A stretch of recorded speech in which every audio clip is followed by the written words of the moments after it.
lot of things going on in the shop. I said I got more motors put on my CNC router yesterday, so I got more CNC work to do. I'm going to put more things together on this router that I got going on here at the shop, and finish up my wife's garage, appliance garage cabinets. You guys need to go watch a quick little video on that. I'm doing the entire kitchen in this.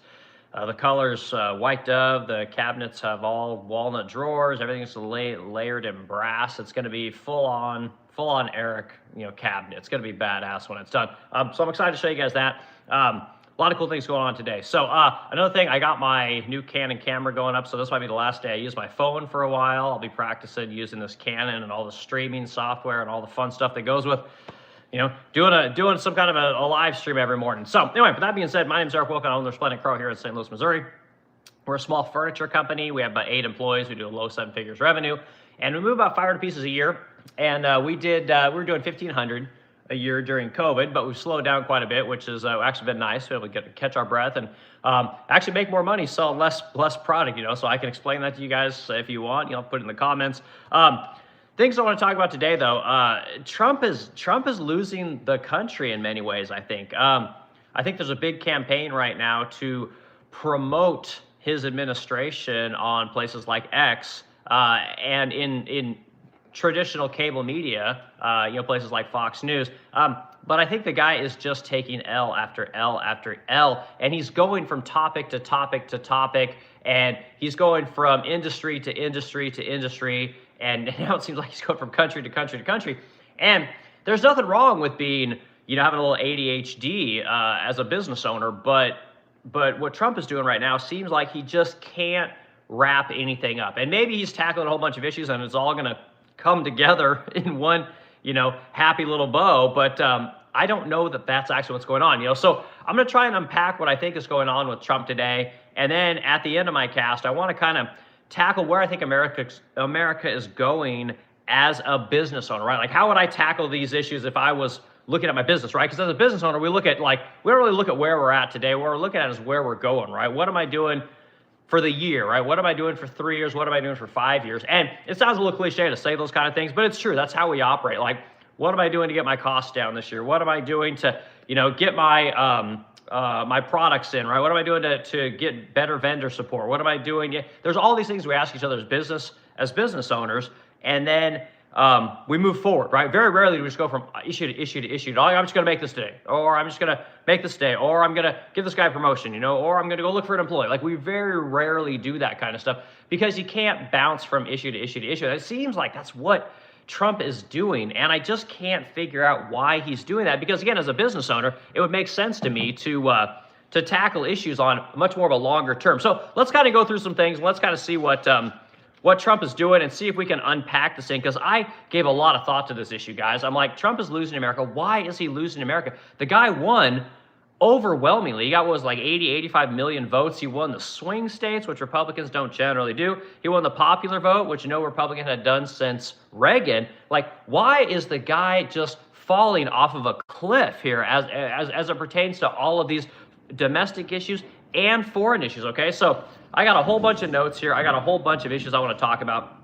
So first thing I think we should look at is we got to kind of look like, where have we come from, guys? And give me some rope here, guys. I'll get into the comments in just a minute, but I want you guys to think about, like, where have we come as a country and where are we today?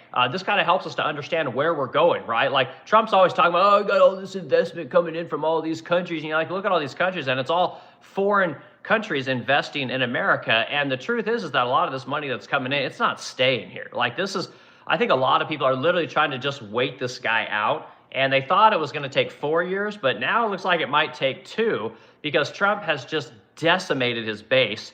He has lied to the people that got him into office. And for that, I think that we're going to vote him a new Congress, right, to slow him down, to stop the bleeding, because the guy is he's going all over the place, and his advisors, the people that he's listening to, I mean, these are all the wrong people, at least in my opinion. Maybe you guys have a different opinion about it, but I think that the guy that is in this guy ear there, Trump is essentially naked, right? He's the emperor with no clothes, and all of his people are saying, man, you got beautiful, those Gucci slippers are amazing, Trump, man. Oh, your hair looks so good. That suit is beautiful. No one's ever worn a suit like you. And he's just lapping this stuff up, and this is the form of the ultimate narcissist, right? And we know that Trump is a narcissist. There's no, I mean, I don't think it was denied that, but the truth is that the guy is he's just lapping it up, right? The people come in from the third world, people come in from the Middle East, and they offer him bricks of gold, and they offer him gifts, and he's just like, oh yeah, give it to me. I love it so much. What do you want? What do you want? And this is death for a business. This is death for a country. You can't have someone who is so like just into himself and thinks he's so good. This is a big problem, guys. So let's look at where we used to be, where we came from. I pulled data from the last 50 years. I just kind of wanted to know, like, what has happened in America over the last 50 years and what are we doing now, right? So here's the thing, guys. So what I did is I did a Google search on what was the dominant industries within every decade going back the last 50 years. Like, I just wanted to see, like, what were we doing? Okay, so in the starting in the 70s, guys, the dominant industries in the 70s were healthcare and social assistance. All right, like that's in the 70s. I wouldn't have guessed that, but that was the big thing, right? So you had the job growth, the job creation was healthcare and social industries. This decade saw stagflation and oil shocks, right? So we all remember the 70s, well, we should remember the 70s, but we all know the history of the 70s when we had the issues over the Middle East, right? Oil shot through the roof. We had stagflation here, Carter, all that kind of stuff. It was a big problem, right? So we had that going on. Like, fast forward to the 80s. The 80s, we all know Gordon Gekko, right? You look at what's that movie? Wall Street, right? Oliver Stone's great movie.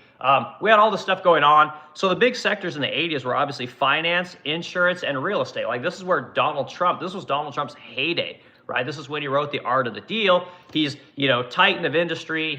He's building skyscrapers, he's putting him names on things. He's one of these guys that, you guys know the famous ice skating rink right there in Central Park. Like, Trump literally managed that and helped donate to build that thing when he was coming up. Like, this is a big deal for him, right? This is Trump's era. His heyday is the 80s, okay? So 80s, you had finance, insurance, and real estate were kind of the big ones. And again, when Reagan came in and he deregulated like a mofo, right? He's just hacking and slashing regulation. That was a good thing, right? So that propelled these industries. It was like rocket fuel for that decade. The 80s were, we had a big crash there in 86, Black Friday. But overall, the decade, I think, was pretty good. So fast forward from the 80s into the 90s. 90s was, again, we all kind of remember the dot-com thing. That was essentially information technology. That was like the ramping up of computers. You guys remember that Nintendo came out, then there was like Sega, PlayStation, Xbox. There were essentially like the console wars and the computer wars. So you had that kind of thing going on, and semiconductors were getting big. Companies like Intel were starting to ramp up and become a big thing. It became the age of computers, right? That they kind of came into their own. So the 90s are computers and information and electronics. I remember Sony Walkman. We had some think of all the great freaking technologies that came out in the 90s. Like, I consider the 90s to probably be the best decade of my life from just like a nostalgia standpoint. Like, the 80s are pretty good, but the 90s are pretty awesome. All right, so 2000s, the decade of 2000s, what was the big industry then, right? Back to healthcare. Okay, so we came back to this industry of, again, because of computers, because of technology, the prior decade, right? We then saw this increase in drug production. We saw this increase in services like X-rays, MRIs, because of the semiconductor technology that allowed for the advancement of more great things in the healthcare industry. So again, that industry boomed in the 2000s. The 2010s was information, data processing, internet publishing, and other internet services, right? This is the age of the internet, right? Everything became a subscription. Everything went online, right? Sales and retail went from sales to online, right? This idea of going into a brick and mortar store started to decline big time. And again, I know this because I own a furniture company. So anyway, this started to die. Everyone went online, right? So, companies like PayPal, eBay, a lot of these companies became massive, right? And this started the social media craze, right? Facebook was a big thing. You guys remember MySpace? MySpace was 2000s, but again, 2010s, you're moving into Facebook, you're moving into Instagram, moving into all these things. Everything really transitioned hardcore to being online. Netflix became a big thing. Disney, well, I shouldn't say Disney, but Netflix was the original. They were the big one. They started. Okay, so that's information technology. Okay, then we move to the 2020s, right? What we got going on now. So again, we're back into healthcare and we're back into social assistance, right? The exact same categories that we were back in the 70s, right? So it seems to me like we're moving kind of maybe into a revolution again. And right, you guys remember in the 70s, like the Middle East was a thing, right? It was a big deal what was happening in the Middle East. One of the reasons that the cost of energy shot through the roof. You guys remember seeing the lines at the gas stations? Everyone's lined up to get gas because they were rationing fuel, right? So I'm wondering if we've kind of hit this 50-year cycle and things are kind of moving back to where they were in the 70s. And I don't know that this is true. I'm just going back and I'm looking at the stats based on what Grok has told me were the big industries during every decade, okay? So if that's the case, and we kind of look at what was happening in the 70s, and then we look at what is happening now, maybe that's where we're at, you know? So I just wanted to throw that out there that I think maybe we're in a 50-year cycle, and this is where we're going. Like we're kind of moving back to healthcare, social assistance, Middle East conflict, and we're not gonna have gas rationing. I don't think that's an issue. Like things have changed there, but we might be going back to that, you know? So anyway, I just thought I would throw that out there. I didn't, like I said, I racked my brain on this topic, right? I know that Trump is losing America. America is getting very frustrated with, we're kind of moving into almost like a stagflationary environment. We're not there, I'm not saying we are, but we're moving in that direction. And we got this K-shaped economy right now where the middle class to lower middle class is feeling like everything is spinning out of control as far as prices. You know, healthcare is through the freaking roof, housing's through the roof, vehicles are through the roof. Just to go take a bullshit job, you know, you got to pay for a car, you got to have insurance, you got to pay for fuel, you got to pay for all this kind of stuff. And it's like, well, then you got to pay for healthcare. And it's like, is it worth it anymore to have a regular middle-class job in America anymore? Like, I don't know that it is. The costs are just so high, you know? So we got these major headwinds going on here in America, but if you're part of the higher tier of income earners, right, you're essentially living large. Like, these are my customers. These are the people that buy my furniture. Our sales are pretty good. You know, they were actually better towards the beginning of the year. They're trying to slow down right now, but truth is sales are fine. We're doing good, right, as a company. Wealthy people that make basically $500,000 a year and up in income. These are people that are going to, you know, make their money in finance. They're going to make their money in services. They're going to make their money in being owners of businesses, small businesses. These are going to be lawyers. These are going to be people that do land development, stuff like that. These are the people that are doing really well, and so they're still buying stuff. So this K-shaped economy might be what is really hurting Trump. Okay, and then the last thing. I circled it in my notes because it was such a, this is how many notes I do for these when I do these talks every morning. I get up and I start racking my brain about an issue that I want to talk about because it's cathartic for me, right? And I think people enjoy this content. The other thing is I wrote down, America has certified and processed itself to death, right? And this is, if we go back to, again, we told you guys during the 70s, right? It was all about healthcare. We had the issues in the Middle East during the 70s and social assistance, right? Basically helping people to stay afloat, okay? We're moving back to that, I think. We're in this 50-year cycle, and we've come back to that. And again, in the 2020s, it's healthcare, it's social assistance. Now we're back in the Middle East. We got more Middle East conflicts to deal with. So if that's the case, then we got to figure out what did we do wrong in the 70s and what are we going to do right now. And I don't think that Trump understands what's going on. I don't think he understands that if we don't do what Reagan did, right, because the 70s were stagflationary, conflicts in the Middle East, people not doing great, healthcare is the big industry. What came in the 80s was essentially finance, right? What came in the 80s was massive deregulation.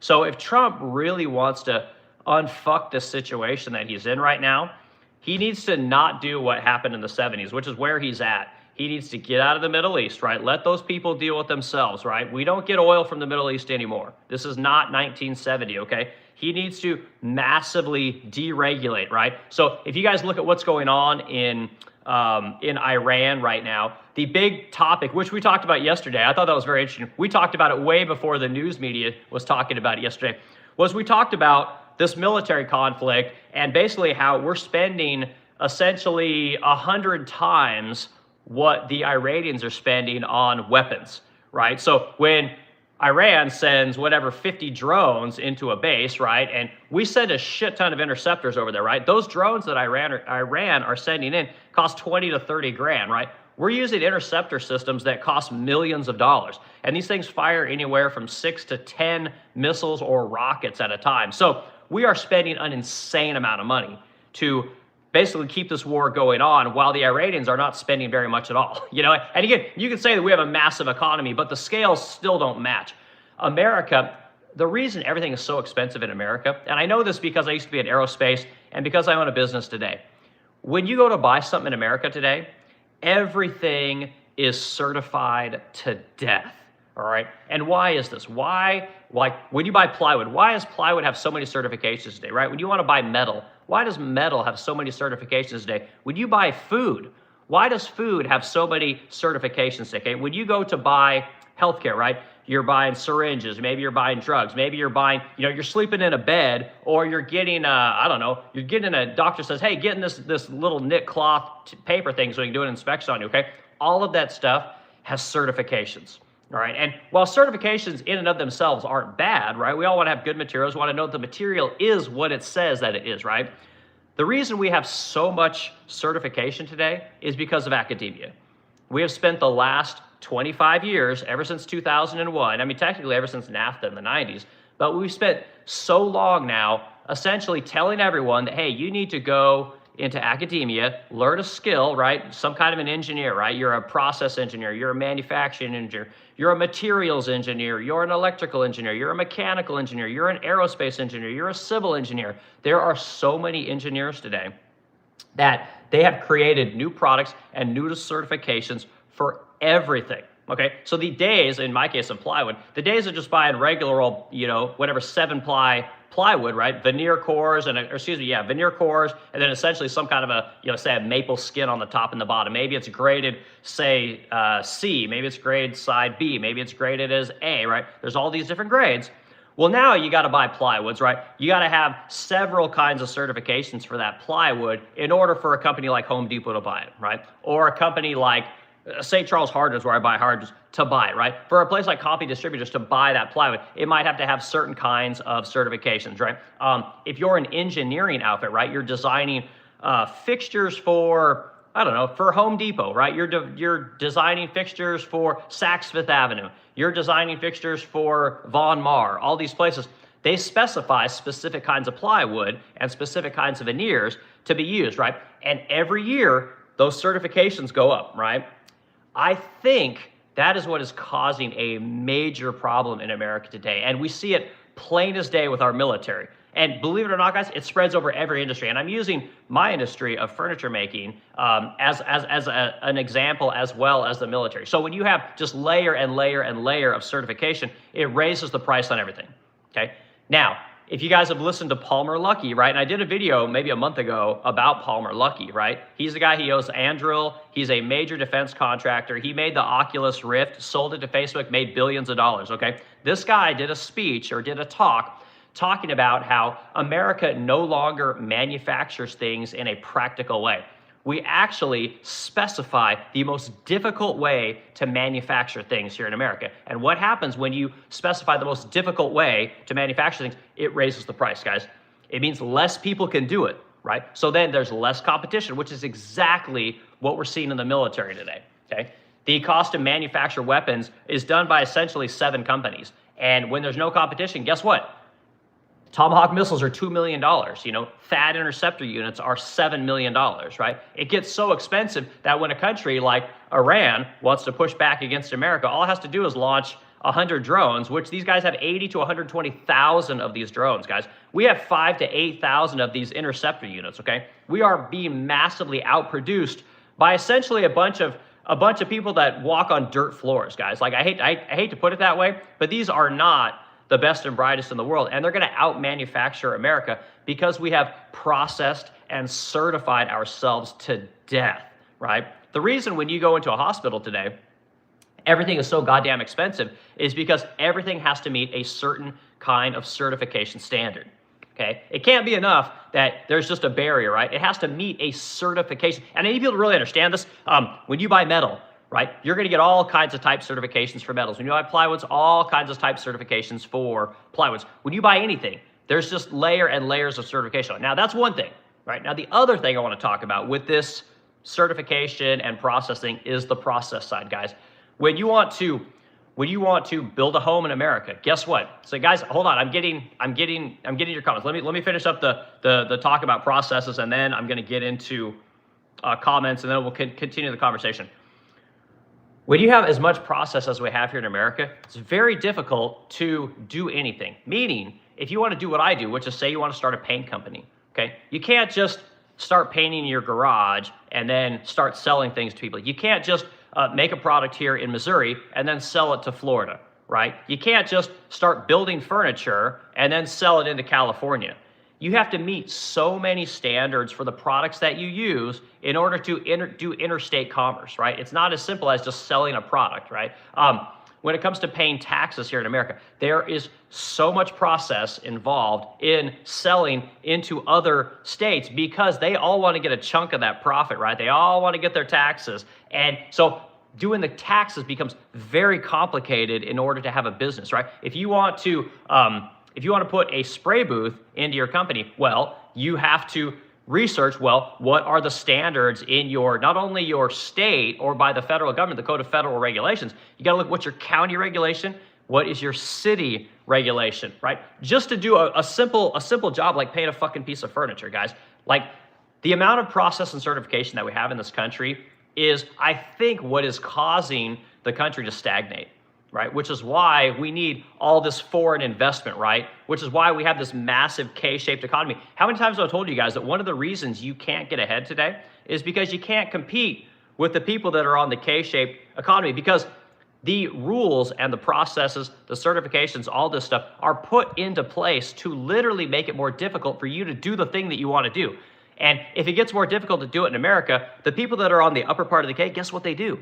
They make shit in the third world, right? So none of our regulations and processes apply. Now, bringing stuff into America, some of that stuff absolutely applies. But again, you think that all the plywoods that we use here in America are used by Vietnam? No, they're not, right? They have their own fucking plywood, right? We don't get to have it here in America, but they can use it over there and then bring it into America, right? So it's a real problem when these guys use the third world, but then keep the regulation high here in America so that you cannot have a business.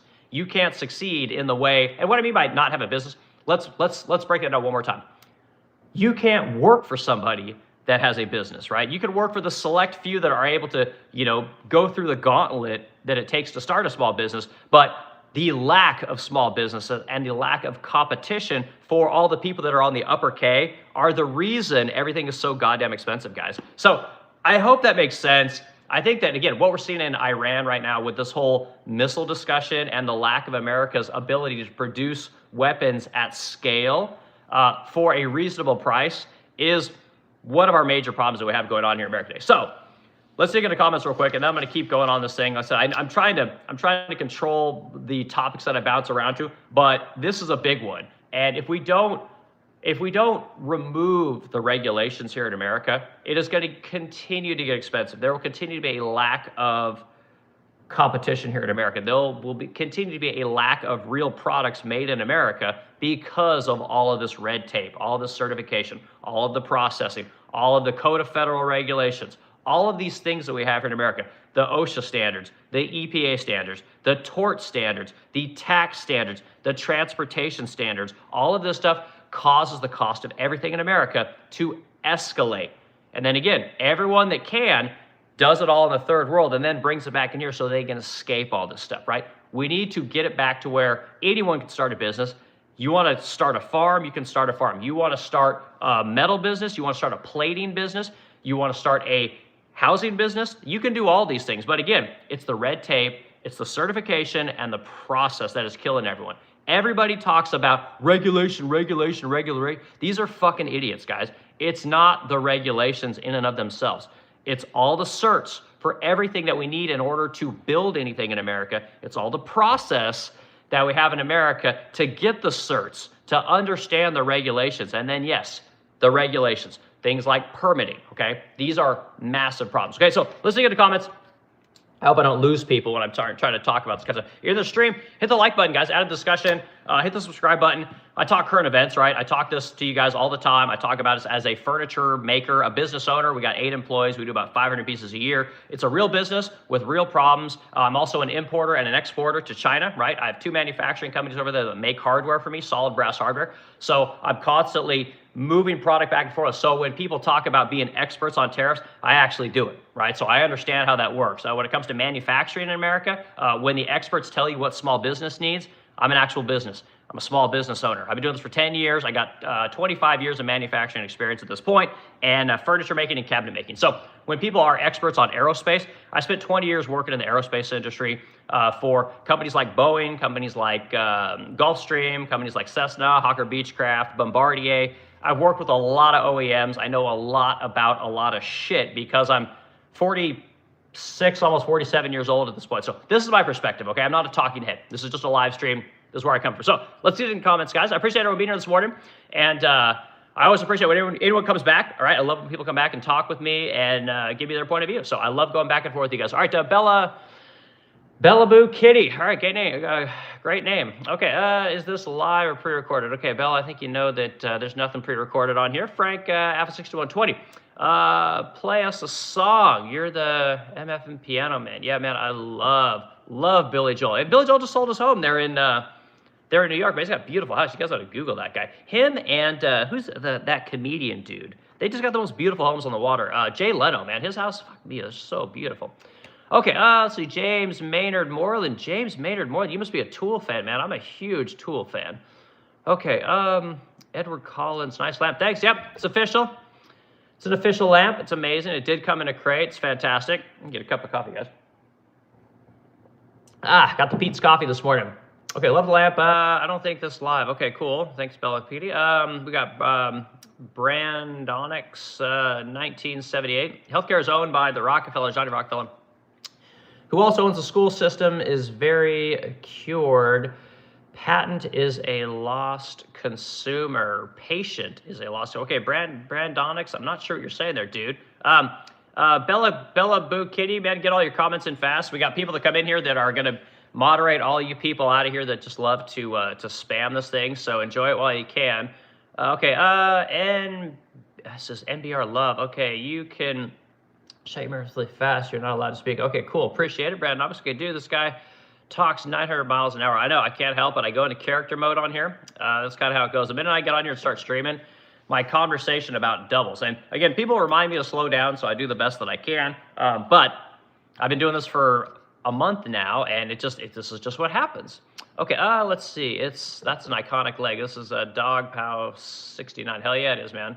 Again, I got a camera coming. I got a Canon. I think it's like an M50 or something like that. You know, so I have a wider open lens, so you're able to see the lamp, the beautiful credenza I got back here, and all this other stuff. So, all right, CT Burgess 1, Trump 2030. Okay, well, we'll see what happens, man. If anyone can do it, it's Trump, man. There's one thing about that guy. Trump, say what you will about that guy, but he's an underdog all the time. Like, people hate that guy, and he just picks himself up, and he keeps going. Like, you got to admire that. Like, again, filed for bankruptcy many times, picked the chips up, started again, put his name on a million things. Most of them, I think, failed, but the guy got paid. He made bank. You know, guys know Donald Trump was in the furniture industry for a long time? I've talked about this a couple of times in some of my posts from a long time ago. He was he had a partnership with Lexington Furniture to build stuff for hotels and to make, he had something called Trump Home. And the guy was designing furniture, and he designed furniture also with a company in Turkey. It started with a D as like Durango or Duro or something like that. And Google it. It's kind of interesting. I think as someone who's in the furniture industry, one of the things that I committed to doing last year, which I didn't get done, was I was going to make one of Donald Trump's Trump Home credenzas, because his style is actually a lot like our style. He loves brass. He loves lacquer, right? And that's literally how my company started and how we do things today, you know? So, interesting guy. Okay, Vendetta Avenger, man, great name, 50-year. This has been our ship for like 80 years. Okay, well, what part of it? I don't disagree. You know, this is Vendetta Avenger, great name, dude. Yeah, I don't agree, but I just kind of picked an arbitrary number. I was like 50 years. Like, let's go back 50 years, because for me, America's problems started with the start of NAFTA, right? As someone who's never went to college, I never graduated high school, always worked with his hands. My dad told me, I remember when I was really young, he told me that NAFTA was going to be a major problem for America because it was essentially going to take good union and American jobs and it was going to send them to the third world. And my dad was right, you know, and he told me that, like I said, when I was very young, so it was probably the 80s, 90s, I guess it would have been the 90s, obviously. But yeah, it was like, he saw it a long time ago, and I always remember that about my dad, and that's how I see it now. That's where I see the downfall of America starting, because you took a country that, you took a country that made a lot of stuff, right, and had a lot of factory type jobs. And what this does is it spurs creativity in people. It spurs the desire to, like I said, if you're working in a factory like I was, making cabinets for jets, I also, when I would buy a home, right, which I bought a home really young because I made good money. Shock, guys. Guess what? When you work in a factory, you make really good money. I was able to buy a cheaper home and fix it up, and I fixed it up. And when I sold the home, I made a bunch of money. I bought it for $100,000. I sold it for $125,000. Like, I want to say like 5 or 6 years later, which was good. That's a 25% return. I think that's pretty good. Minus my expenses. But when you're in these kind of jobs where you make things, where you tangibly see the thing that you did every day, things like maybe you stripe roads, maybe you're doing concrete work, maybe you're building a house, maybe you're in the automotive industry. What this does is it spurs other people, it spurs the creativity to do other things, right? So you can work on a home, maybe you work on your car, maybe you build a fence, maybe you mow the lawn. Whereas what we do today, guys, is we give people jobs when we send them to college. We give them this idea that living in an apartment is a good thing, right? Men can be women, women can be men. We give them all these crazy thoughts, climate change is ruining the world, all these wild thoughts, and it created 2 generations of people that don't do anything. They think that creating content online is somehow helping them, right? They think that it's a great thing. They're making a massive contribution to society, a massive contribution to their friends group. They think that their friends are people that they have on Facebook, right? Or that they have on Instagram. And the truth is that we created 2 generations of people that don't do anything. They don't know what it's like to change brakes on a car, right? When they get paid, right, they got to go pay someone to do it, right? When they buy an apartment or go live in an apartment, they don't ever have to fix it up, right? They don't know how to replace a water heater. They don't know how to, the joy of ripping out a bathroom, putting in a new bathroom, right? Changing out cabinets in a home, whatever, doing concrete work. These are all great things, and we've created a society that likes different stuff, and there's nothing wrong with that, right? It's just different. But what we end up with is a society that needs other people to do everything, because what they do is hyper specialized. And I've talked about it for as long as I can remember. When you have a country of people that hyper specialize, they tell you, well, it's great because you're going to create more jobs. We go from an agrarian society, from a manufacturing society, to a service-based society, and everybody needs everybody, and everyone's really good at what they're doing, and they can make a ton of money doing this one thing really well.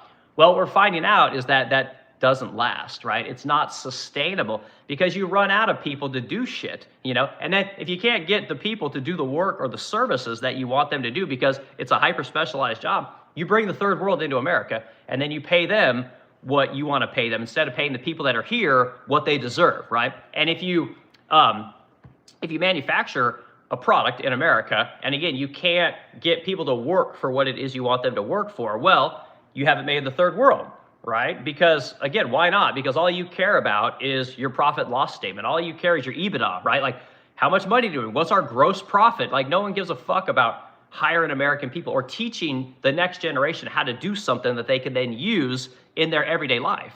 So we have a society that does a lot of different stuff, and we got to fix it, guys. This is my campaign when I do these live streams, is to say we got to fix this economy, guys. We got to fix what the people do after us, right? Are we just going to have, again, when I went through the 10 years of what we got going on here, right? There's no manufacturing on here, right? So we got healthcare, we got finance, we got healthcare, we got information. Like, we're going in the wrong direction, guys. I hate to tell you this, and it's only going to get worse until we bring manufacturing back to America. And maybe it's not factories, maybe it's, I don't know, but we need to start buying stuff from our neighbors. We need to start buying stuff from the people that we live around, and we need to start supporting our local economies. And when you can make stuff in China for $2.50 an hour, it's impossible to do, right? If you don't protect your economy, guess what? You won't have an economy, right? The only people that are going to win are the people that are willing to send the work to the third world, that are willing to bring the third world into America, the people that have digital businesses, right, that sell digital products, and the people that essentially are willing to be in finance. These are the only people that are going to win, guys. You can't win as a normie. Again, you don't want to work for $18 an hour. Well, they'll bring the third world in here who will. You don't want to manufacture a product for $18 an hour. Well, they'll send it over to China, right? You want healthcare. You want a safe place to work. You want a boss that respects you. You don't want to have to work 16 hours a day. they're not going to hire you guys. Like, they'll just do it all in the third world. And this is the thing that we're up against, guys. And I think that Trump understands this, but he can't figure out how to unfuck the situation without causing a massive depression, which unfortunately, guys, is what needs to happen. We need to have some kind of a massive depression in order to get prices to come back to reality, because whatever happened during COVID, we can't get it, we can't walk it back, and we can't get wages to come up enough in order for you guys to be able to afford a regular middle-class life like I was able to afford in the 2000s. We can't get there because, again, when you allow businesses to send the work to the third world or bring the workers in here to the third world, you will never get what is yours. It will not happen. And again, because you're not a fucking piece of shit looking to use the third world to make your stuff or bring the third world in here to do your work, you're never going to get it. It's like you have to be just like Trump. You have to be have no heart. You have to just be all about numbers, and you have to all about number go up. And I don't want to live in that society, guys. Like I said, as someone who owns a manufacturing business, I could make a lot more money than I do. I could pay my people a lot less money, right? I could do a lot less for my employees and probably still deliver a great product and make more money for myself, but I don't have it in me. Okay, I just don't, right? My guys, I like seeing when my guys show up in new trucks. I like seeing when my guys have new kids, right? I like seeing when my guys get to buy new homes. I like seeing when my guys get to learn new skills. I like my guys being able to do new stuff and like their job. And until we get back to a society that has more people like that, again, all the work's gonna be sent to the third world. And if you don't want to work for the wages and the benefits that the companies here are willing to pay you, they'll bring the third world in here.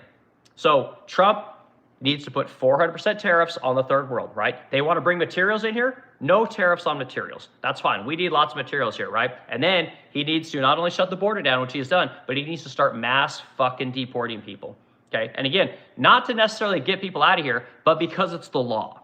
It's the rules. And if Trump does not want to enforce the rules, you don't have a country. Again, he's got no trouble enforcing the rules in the Middle East, right? On Iran, right? Again, Iran's a part of the non-proliferation of nuclear weapons treaty, right? Which is what they're using to beat this country over its head. He's got no problems enforcing the rules over there, but he can't do it here in America, right? So until that happens, essentially, we're fucked, So anyway, let's go back to comments.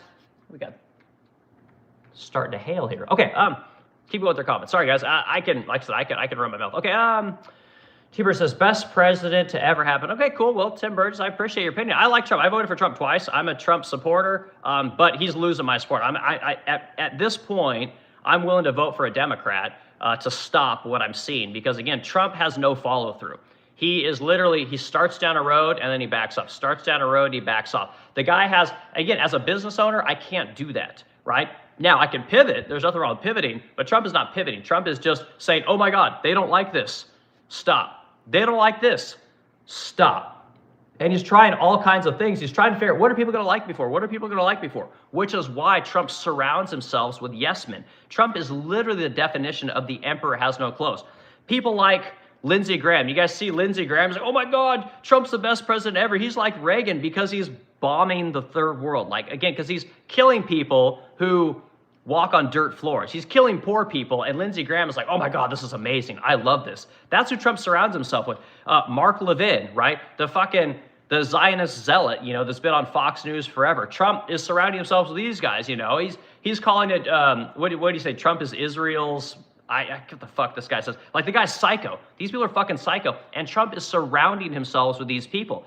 No business would do this, guys. We do not want to be around yes people, right? Like, you think that every day I wake up and tell my wife how fucking amazing everything is, and she wakes up and tells me how great everything is, and all my employees just tell me, this is amazing, I love what you're doing here. No, we're looking for people to give us pushback. That's why I want to do these streams with you guys. I look for the pushback, right? Tell me where I'm wrong, And again, we get a lot of people that just want to see themselves on the screen, but I'm looking to have constructive conversations because that's what real men do. That's what real business owners do. We look for the holes in our plan, the chinks in our armor, stuff like that. But Trump surrounds himself with these people. He loves Ben Shapiro, right? Again, complete cuck, right? He loves these people. Dave Rubin. These people are all like Israel first type people. These are not America first people. What they think is that if America protects Israel, well, then we're essentially America first by protecting this third world country. I'm here to tell you guys it doesn't work that way. This is bullshit, what this guy's doing. He surrounds himself people. You see this Laura Loomer chick? Like this fucking blowfish looking bitch with all the face work, It's like,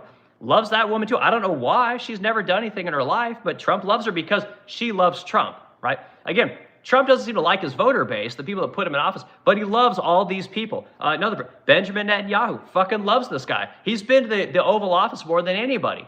And again, why do you think we're over in the Middle East? You think it's because Benjamin Netanyahu just flies all the way over because him and Trump love to play fucking golf together? Like, I don't think that's what's going on, you know? So that guy, you got Benny Johnson, like X's greatest cuck ever, like just literally has his nose up Donald Trump's asshole every day. And so, like, Trump just loves him too. We got Gunther Eagleman, same deal. Trump cuck. We got Mike Huckabee, right? Again, Mike Huckabee is literally supposed to be in Israel working for America's interests, okay? Mike Huckabee literally believes that Israel should control basically the entire Middle East. Look it up. It's called the Greater Israel Project. This guy is an extreme religious zealot, okay? Belongs nowhere near government, right? He is literally a zealot. And this guy is the number one person over in Israel for America. Like, it doesn't make any sense. But again, because he loves Trump, Trump loves him. You know, Mike Johnson, Speaker of the House, again, has his nose so far up Trump's ass, like he can't see straight. This guy literally has never said anything that Trump would not agree with. And again, you can be a Republican and you can support the president without being a cuck. You can realize when shit's going wrong and say, look, dude, you're fucking up. You know, but won't do it. Like, Trump is just, he surrounds himself with all the wrong people, guys. And it's wildly frustrating. And again, as a Republican, as a business owner, as someone who believes that America is a force for good and a lover of capitalism, I may vote Democrat for the very first time in my life, because the only way we can get Trump to stop this shit is to put a Democrat Congress in there to fucking stop the guy. Like, I don't know what else you do. And again, everyone will say, oh, they're going to raise taxes. They're going to raise taxes. They're going to open the border back up. Okay, again, I'm a business owner. I don't give a fuck. Like, I make money no matter who's in office because I have a great product. You guys can do the same, by the way. But I don't give a shit who's in office. It doesn't affect me one way or the other. Illegal immigrants don't affect my business, right? Again, I got to pay taxes no matter what. I pay way more fucking taxes than anyone watching the stream, and it's kind of bullshit, but it is what it is. I'm relegated to it. But I don't want my country in the Middle East. I don't want my country living off of foreign capital coming into it. I don't want my country living off of the third world making all of our shit. I'm not okay with this, and I don't know how you stop Trump other than to, again, give him a Democrat Congress, because he can't do the mass deportations. Process, right? No problem going to the Middle East. He can send the whole fucking Navy over there, right? He got no problem doing that, but he can't do mass deportations because potentially it's not going to be very popular. Like, what the fuck is this guy doing? I don't understand why we're in the Middle East. We have almost no reason to be there anymore. This isn't 1970 anymore. So anyway, all right, let's keep going with the comments. Sorry, guys, I ran my mouth. Let's see where we're at in the comments. I get so far behind. You guys get me all kinds of worked up. If one of our moderators comes in here, let me know. I'll throw you down as a moderator, and you guys can kick out all the bad comments. Okay, surplus clips. Dude, Oregon sweater. I love my Oregon Ducks. Yeah, man, this is 15 years old. It's all, look at the, this is who I am, right? Like, 15-year-old sweater. My wife wears Chanel every day. Like, she's wearing, $5,000 coats and $5,000 handbags. This is how I dress, okay? This is marriage, guys. This is the way it works in my marriage. I'm fine with it.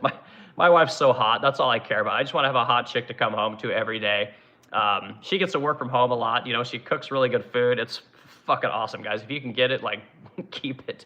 Okay, surplus clips, pre-recorded, yeah. Okay, right. Let's see, Nerd Alert 545. What kind of autism is this? I don't know, man. I've been told that I have Asperger's or something like that, and I've been told I have ADHD. I mean, I don't know, man. I'm sure it's something. Okay, Jam 8401, Vietnam furniture making, consolidating its power. You mean, consolidating. Vietnam furniture making, consolidating its power. So this is IM 8401. IM 8401, good dude. Thank you for that. Thank you for that comment. So the truth is that a lot of your large furniture corporations, and again, when I tell you guys that process and certifications are destroying our country, again, it's the reason we can't make enough weapons to take out little tiny Iran, which is essentially why we're gonna have to go in there really fucking hard, because we're gonna run out of defensive weapons because we can't manufacture them fast enough, which is very scary. Like, I don't know if you guys heard this, but there's reports of earthquakes in Nevada, which is right by where they test nuclear weapons. Like, kind Kind of spooky. But so here's the thing about furniture industry, guys. So America used to be the largest maker of furniture in the world, right? We used to have the largest industry in the world, and it's been massively outsourced to the third world, starting in NAFTA, right? 1995, 96, something like that. North American Free Trade Agreement was signed, right, with Clinton. Then in 2001, we let China in the World Trade Organization, right? So what happened is a lot of your furniture makers started sending their work over to China. China was the start. They started sending to China. A lot of your companies like Solder were making furniture in China. That's your like lower grade flat pack type furniture. Companies like Restoration Hardware, a higher end, were making furniture in China. Companies like Our House were making furniture in China. A lot of businesses were making furniture in China. Here's a stat for you guys. 80% of all the kitchen cabinets and vanities that we use here in America are made in China. All right, I think it was China and Vietnam. I said that incorrectly. Made in China and Vietnam. So once we started making furniture and goodies manufactured over in China, what happened was the quality of life started to raise up. The wages started to get a little bit higher. The regulations were starting to come in. People's quality of life started to increase. Well, China started telling everyone, hey, we're going to go to Vietnam where the labor is even cheaper, right? So they're doing an America type situation. So instead of paying $2.50 an hour in China, you're paying $1.50 in Vietnam. Well, all of the furniture manufacturers, most of them, started moving work from China over to Vietnam. Okay, so the thing that you guys have to understand, and listen to me when I tell you guys this, hit the like button if you find value in this. Here's the thing that you guys have to understand about what has happened to manufacturing in America, which I do not hear enough people talking about. It used to be that your American manufacturers had their own manufacturing facilities, right? They owned their paint booths. They owned all of their table saws, their CNC routers. They owned their spray booths. They owned all of the safety equipment. They had all the employees, right? All the employees were the employees of these furniture industries, right? If you were Henredon, you had your employees. If you were Kindle, you had your employees. If you were Theodore Alexander, you had your employees. You had to deal with insurance, right? You had to pay them a living wage. You had to deal with healthcare. You had to deal with 401k. You had to deal with all the rules and regulations for all of these employees and for all of these businesses, right? When you transport lumber and hardwood from the mills into the distribution center and then into the factory, you have to deal with all the regulations and rules around that material, right? When you buy plywood in America, that plywood has to meet a certain kind of certification in order to be sold here, right? And these are things like, this is what the EPA creates, okay? Now, hear me out, stick with me.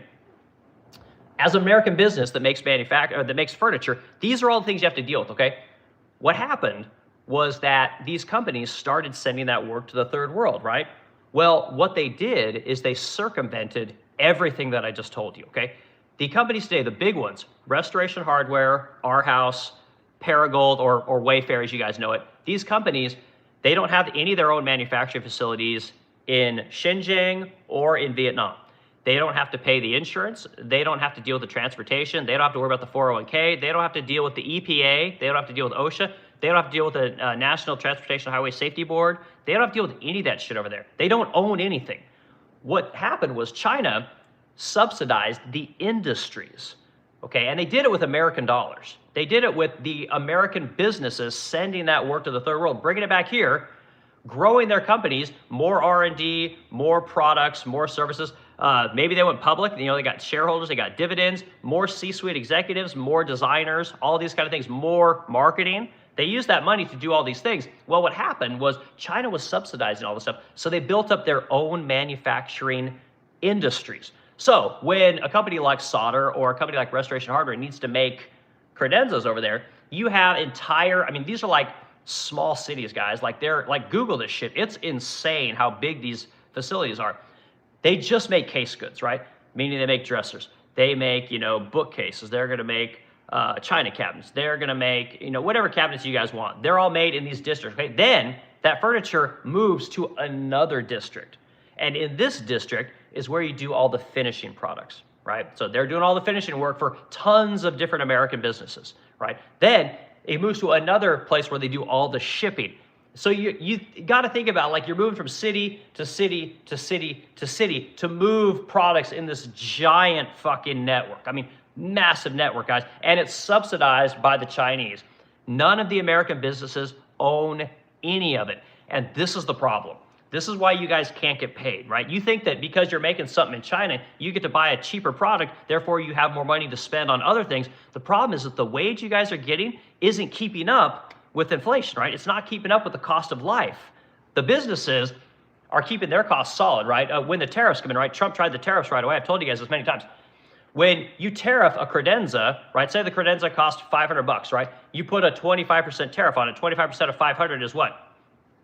Was it 125, right? So it goes from 500 to being 625. Well, the American consumer still has to buy that product, right? So they're going to mark it up a little bit, whether they tell you or not. Like, just say they mark it up 25%, right? The American consumer eats the entire tariff.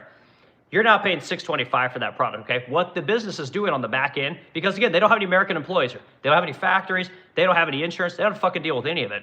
They're negotiating with the manufacturing network in China. They're getting discounts on the credenza that they have to make, the finishing, the shipping, the everything. So maybe they're carving off 10% of that cost over in China, right? Then they're bringing it back here. They're marking it up because the tariff it gives them the green light to raise your guys' prices. And then they're also making more money by reducing their costs in China. And now that the tariff is gone, or the Supreme Court struck it down, if there's any kind of a rebate or any kind of a refund, guess what? You guys are going to pay it. And your price hasn't come down, and the business has reduced its costs in the third world, because the third world wants to sell into America, guys. This is the thing that I don't think people understand, is they always say, oh, the American pays it, the American pays it. Like, no, the company is negotiating with the people there because they want to sell into our market. America has the greatest market that has ever existed in the history of humanity, guys. So, again, as a business owner, as a manufacturer who actually makes things in America and imports into the third world, I understand all this shit, guys, and that's why I think we have a really cool community of people here, and you get a very different perspective on how shit really works, you know. So I hope I made my point there. I might have beat that one to death, but yeah, the consolidation of all these industries, they're all state-owned, guys.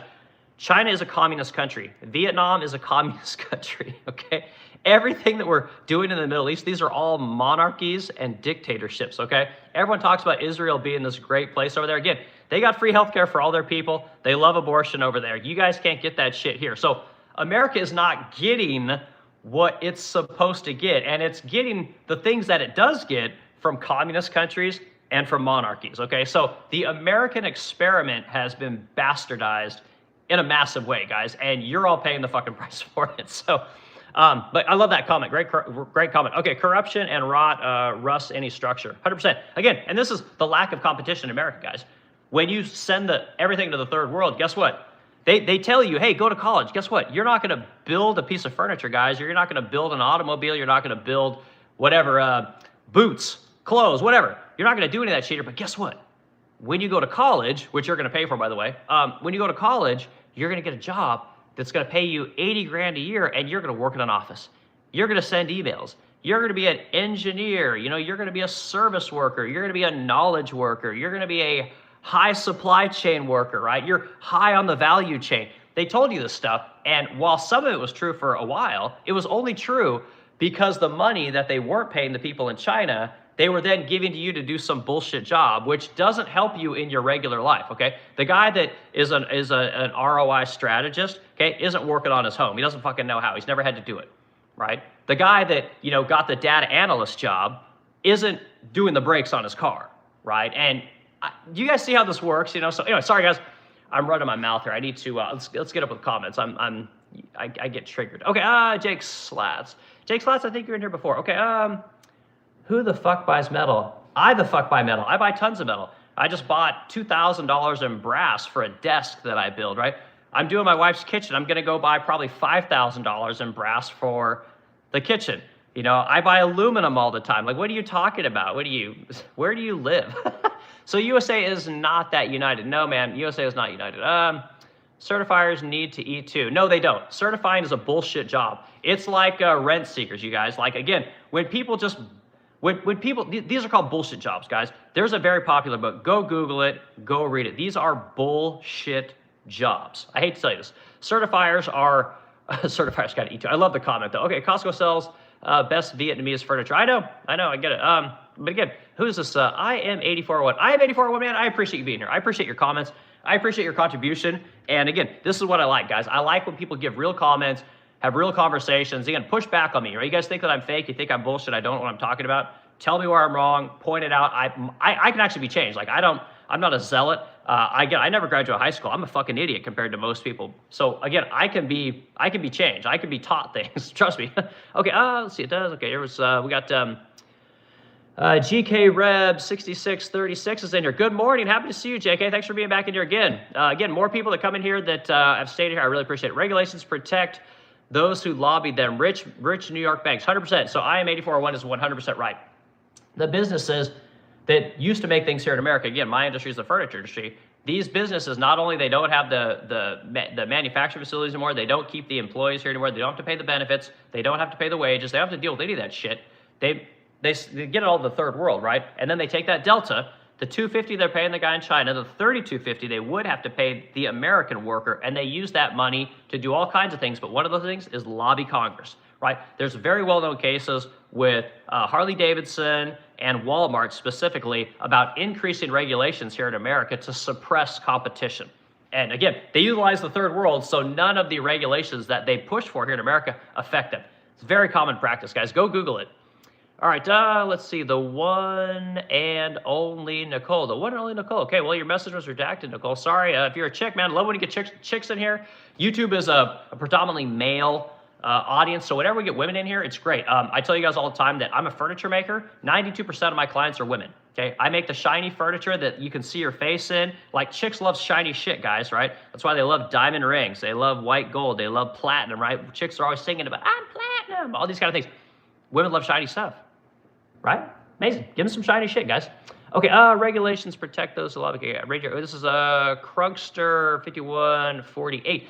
Most of those guidelines are what make us a first world country, right? You'd go to shit if things were easier or whim-based. Okay, yeah, and Crunkster 5148, I agree with what you're saying there. Yes, certain regulations and these things elevate us above the rest of the world. I don't disagree with what you're saying.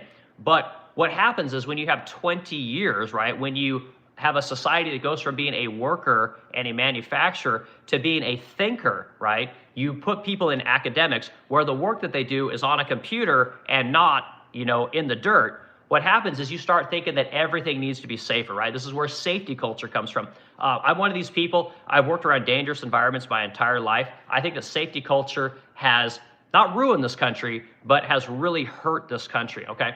One of the reasons that something like COVID was allowed to go on for so long was because we listened to the experts.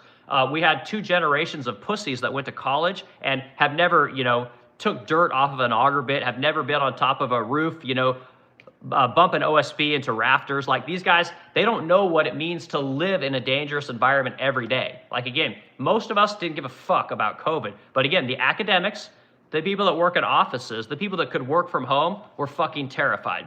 Meanwhile, the rest of us who work around shit that can kill us every day, that can cut our hands off, that can shoot shit into our face, that is loud, we breathe dust all day, we didn't give a shit.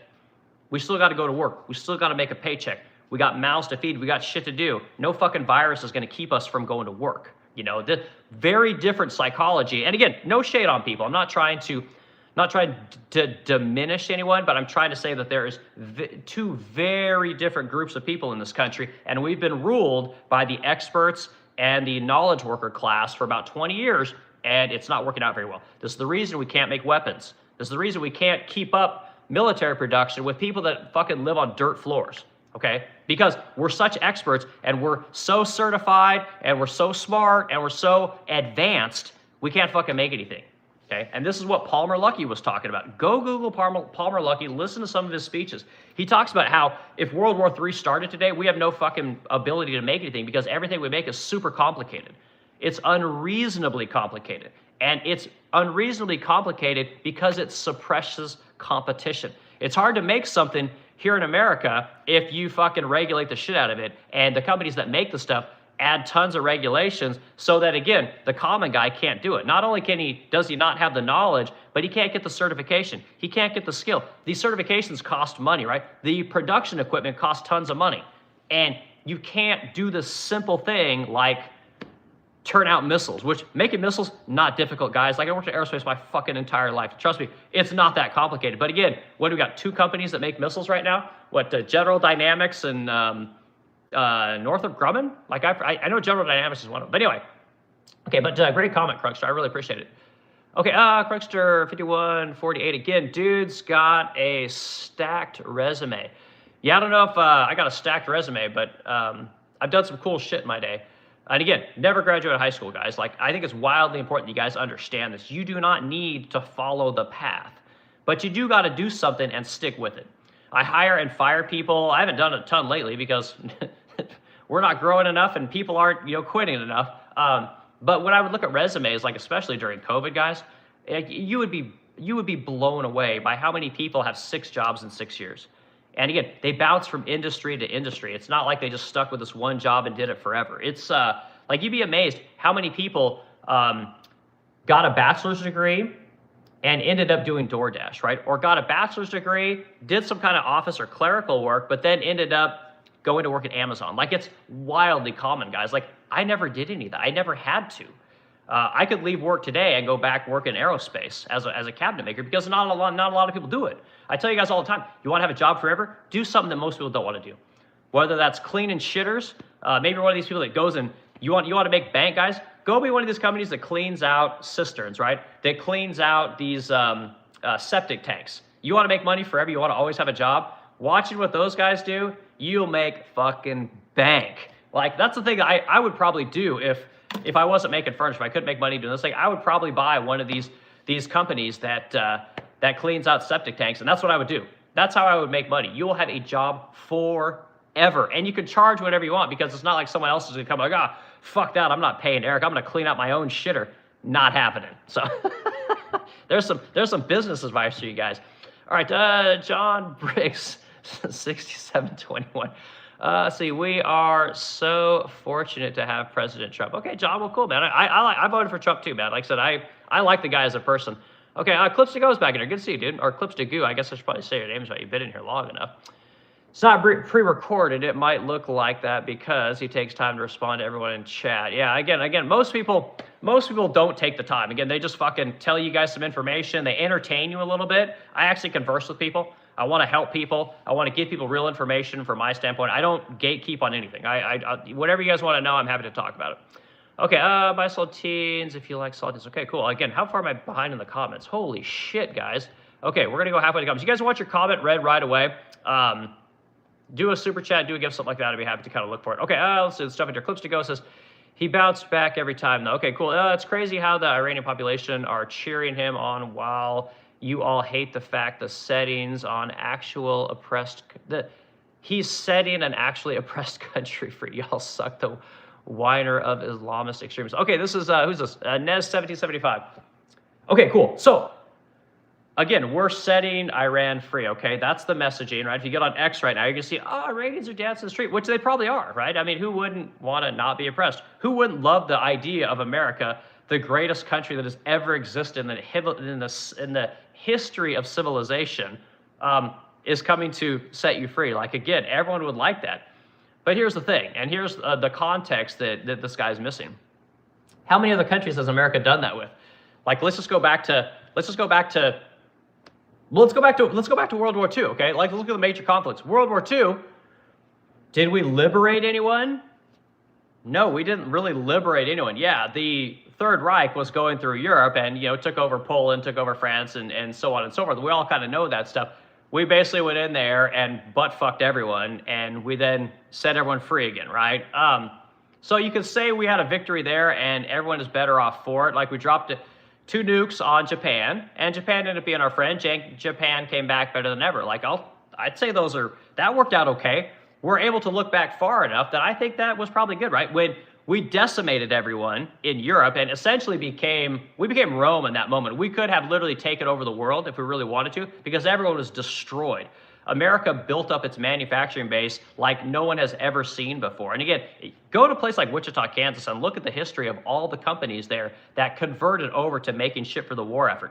That was when the country was really united, really galvanized. Wild time, guys. Okay, so we'll look at World War II. Sure, that was probably better for everyone. It ended up working out. Fast forward to Vietnam, right? What happened to Vietnam? Okay, again, we didn't do shit. We didn't do nothing. We got North Vietnam, we got South Vietnam. How'd that work out, right? That's not working out so good. South Korea is great. North Korea, fucking disaster, okay? The only reason we don't fuck with North Korea is because they got bombs. Oh my God. Maybe that's what Iran wants. They did like stop fucking with us. And again, everyone would say, oh, North Korea is going to bomb everyone. North Korea doesn't do shit. They just leave themselves alone, okay? Fast forward, right? What do we got next? What do we have? I'm trying to think of some real popular wars. I don't want to talk about conflicts so much. I guess we got to go to 9/11 at that point, right? Throw some in the chat if I'm missing something. Let me skip to the end here. You guys want to throw some conflicts in here? Let's see what conflicts you're talking about here. Let's go to 9/11, okay? We went over to Iraq. This is where Ned's argument is going to get destroyed, okay? Starting in 2001, we had the 9/11 incident, right? We then went over to Iraq, or we'll just say the Middle East. It didn't stop with Iraq, but we went over to the Middle East, okay? How's Iraq doing, right? They're going to greet us as liberators. You guys remember that? Like, that's like, it's like the worst statement that was ever uttered. They're going to greet us as liberators, okay? Iraq didn't greet us as liberators. They fucking hate us, okay? Iraq is essentially a failed state, right?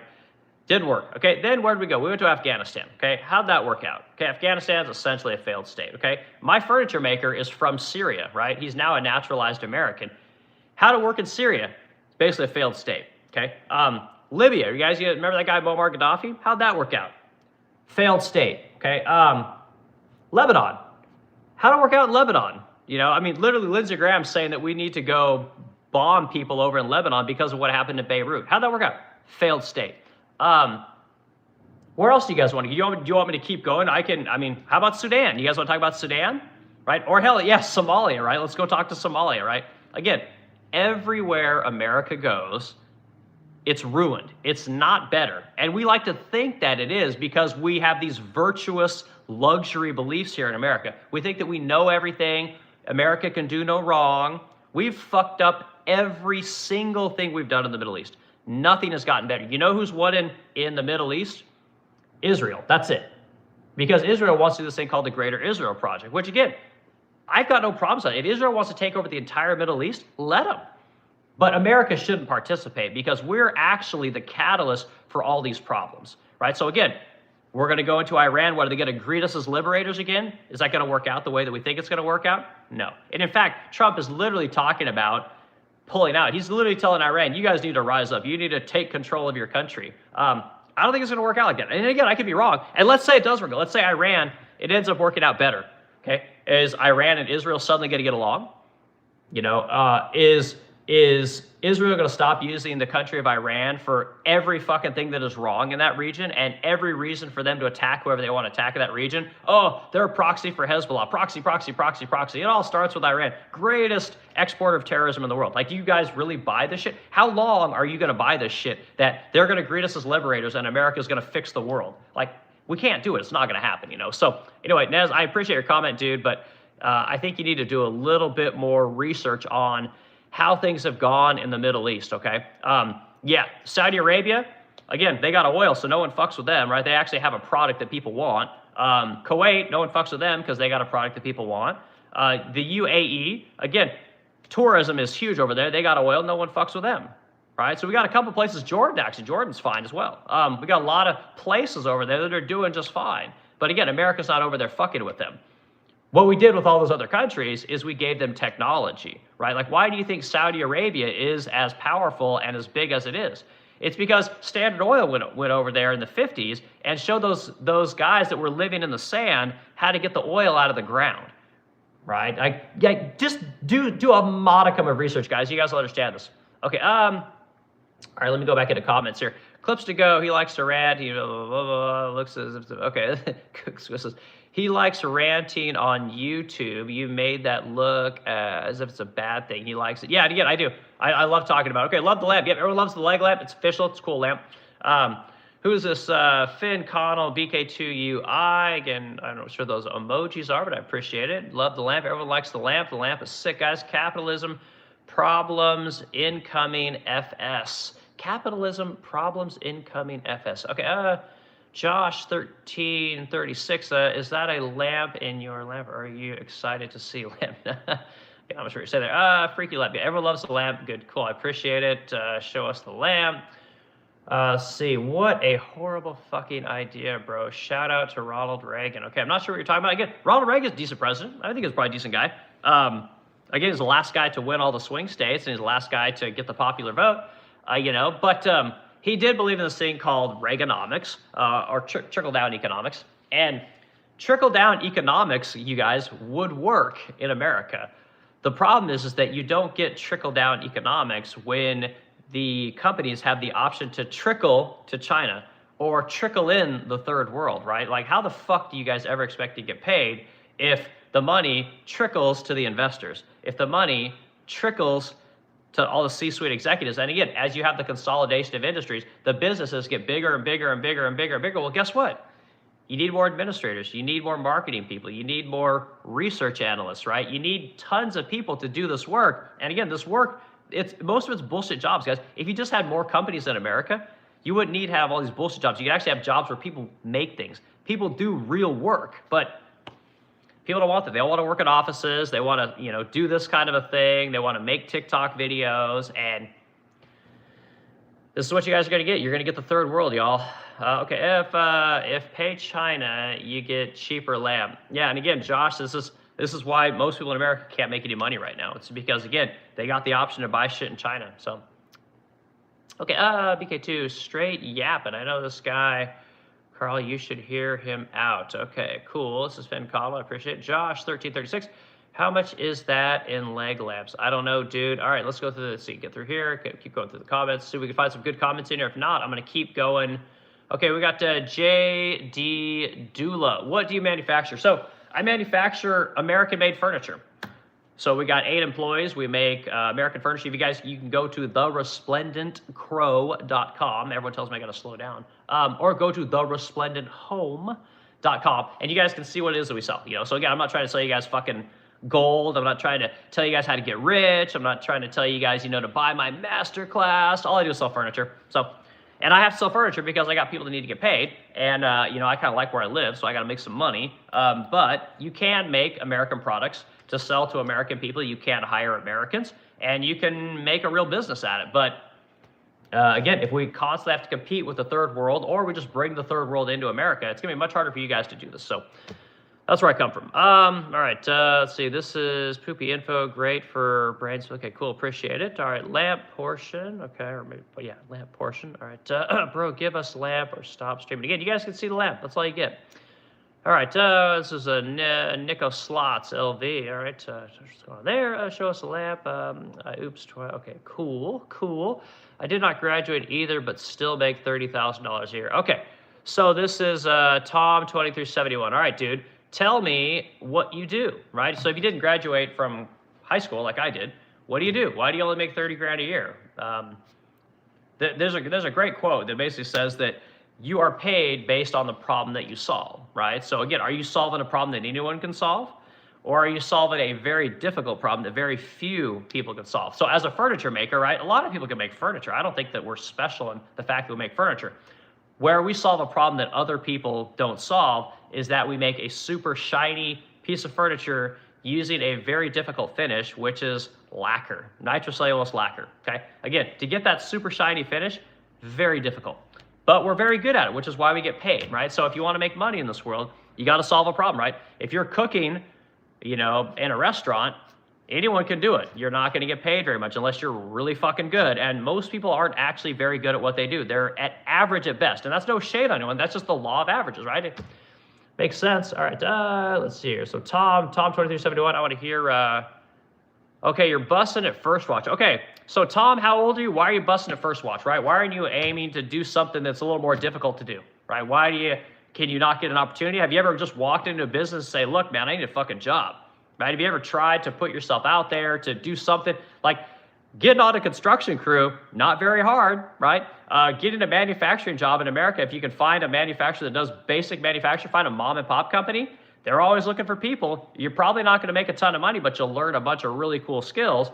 And again, if you're making 30 grand a year working at First Watch, like again, I pay people that start at the bottom of where I work more than that. So there's a lot of opportunities I think to make more money. You just got to put yourself out there, man. Okay. And again, stop fucking applying for jobs online, guys. Like this idea that you're gonna, get a LinkedIn profile and you're gonna fucking get a starter job, on the internet. Like you're in a lot of shit, guys. If you want to learn who's hiring, You can look on Indeed. You can look on, some of these platforms where they have job listing boards, like ZipRecruiter and all this kind of stuff. You can look at those places, but don't apply there. Like, go to the business, walk in the door. Again, and if it's a business where you got receptionists and people that are gatekeeping you from getting into the place, find another business. Like, this idea of face-to-face conversation is coming back, guys. Like, we as business owners, we don't want just a ton of fucking resumes, man. Show up. Show us that you give a shit. Like, show us that you really want the job. Someone that shows up is more willing to get a job than someone that puts in a resume, unless it's for an online type job, a tech type job. If you want a real job, show up. All right, let's see. Brass has healing properties. Brass has all kinds of cool things. Oh, hello from Germany. This is Harbinib? Harbinib? I hope I said it right. Cool, man. Glad to see you're from Germany. That's cool. I love it when we get people in from foreign countries. Yeah, Germany's, man, you guys make the best cars, by the way. Holy shit. The best stuff. Germany, you guys don't know this, like, Germany is just known for making the best shit. They got the best processes. They make the best products. And, like, man, I love what Germany's done for us. Okay, Germany's soft, man. I don't think so, man. I got an Audi and a fucking Volkswagen in the garage, man. Great cars. I love German automobiles. Okay. Your lamp is from Christmas Story. Hell yeah, it is. Everyone loves Christmas Story. Let's see. Healthcare Nimrod. I think you guys, the thing, and again, we got somebody in from Germany, so they would probably be the expert more than me. But from what I understand in Germany, which is what we need to do here in America, is, there's these people called the Jews. No, I'm kidding. What they do that I think is really cool is that they have a lot of apprenticeship programs over there. They really value manufacturing and apprenticeship type situations where you start out young and you learn to do something on the job. This idea of going to college exists in Germany, but it's not the thing that people aspire to do. There's real honor and real pay and real benefits in doing real work, right? Which is why the country, I believe, is very well maintained, if I'm not mistaken. You guys have high taxes, I also understand, but you get something for your taxes. So I think that we could learn a lot from the country of Germany. But man, cool, man. I'm glad you're here. And again, let me know where I'm right. Let me know where I'm wrong, please. All right, this is Ty Corbin, 6818. Imagine that fucking Oregon. Okay, again, great comment, dude. You said a lot there. Dython, Raytheon. Yep. Raytheon's one of the big companies. Raytheon is, I worked for Raytheon before they were bought, before they sold Hawker Beechcraft to Onyx. Okay, let's see, like your channel, you talk facts. I'm trying, man. I try to talk to you guys as a normie, dude.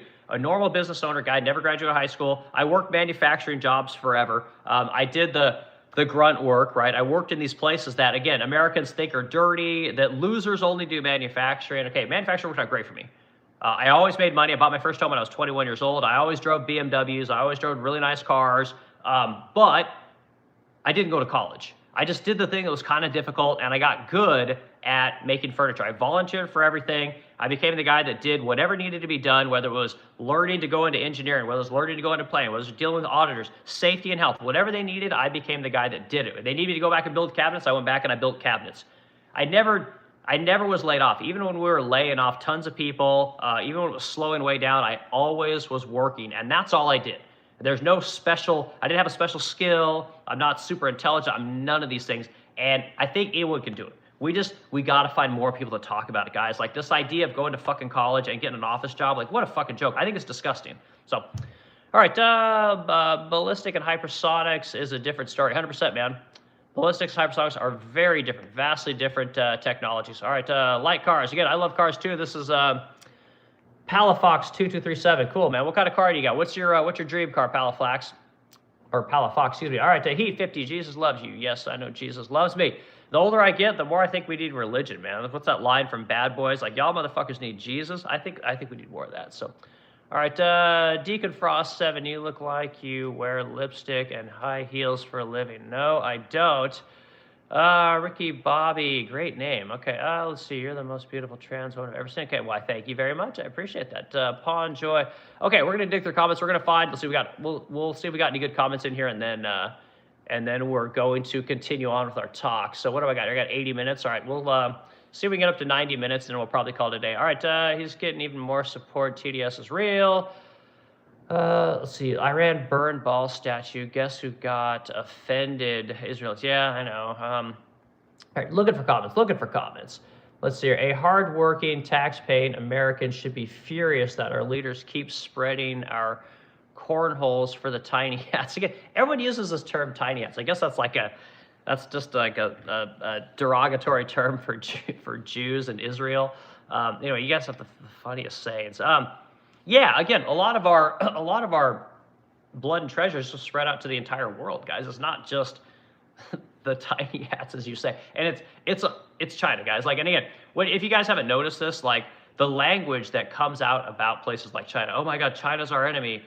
China's gonna take Taiwan. You know, we gotta slow down China. Okay, we built China up. All right. Again, starting in '96 with NAFTA, in 2001 we left them to the World Trade Organization. We built these guys up. They're built up with American dollars, guys. So again, you could really stagnate this country's growth if you put a 400% tariff on them, but we're not going to do it. So we're going to continue to build them. And wow, if you guys look at the stats, we used to send tons of manufacturing to China, but it actually is shifting, right? Not so much in furniture, my industry, but in other industries, like we get a lot of business out of Canada, and we're spending a lot more time developing Mexico. So we're getting a lot more trade with these two countries. Also Europe. We're doing a lot more trade with Europe than we used to do.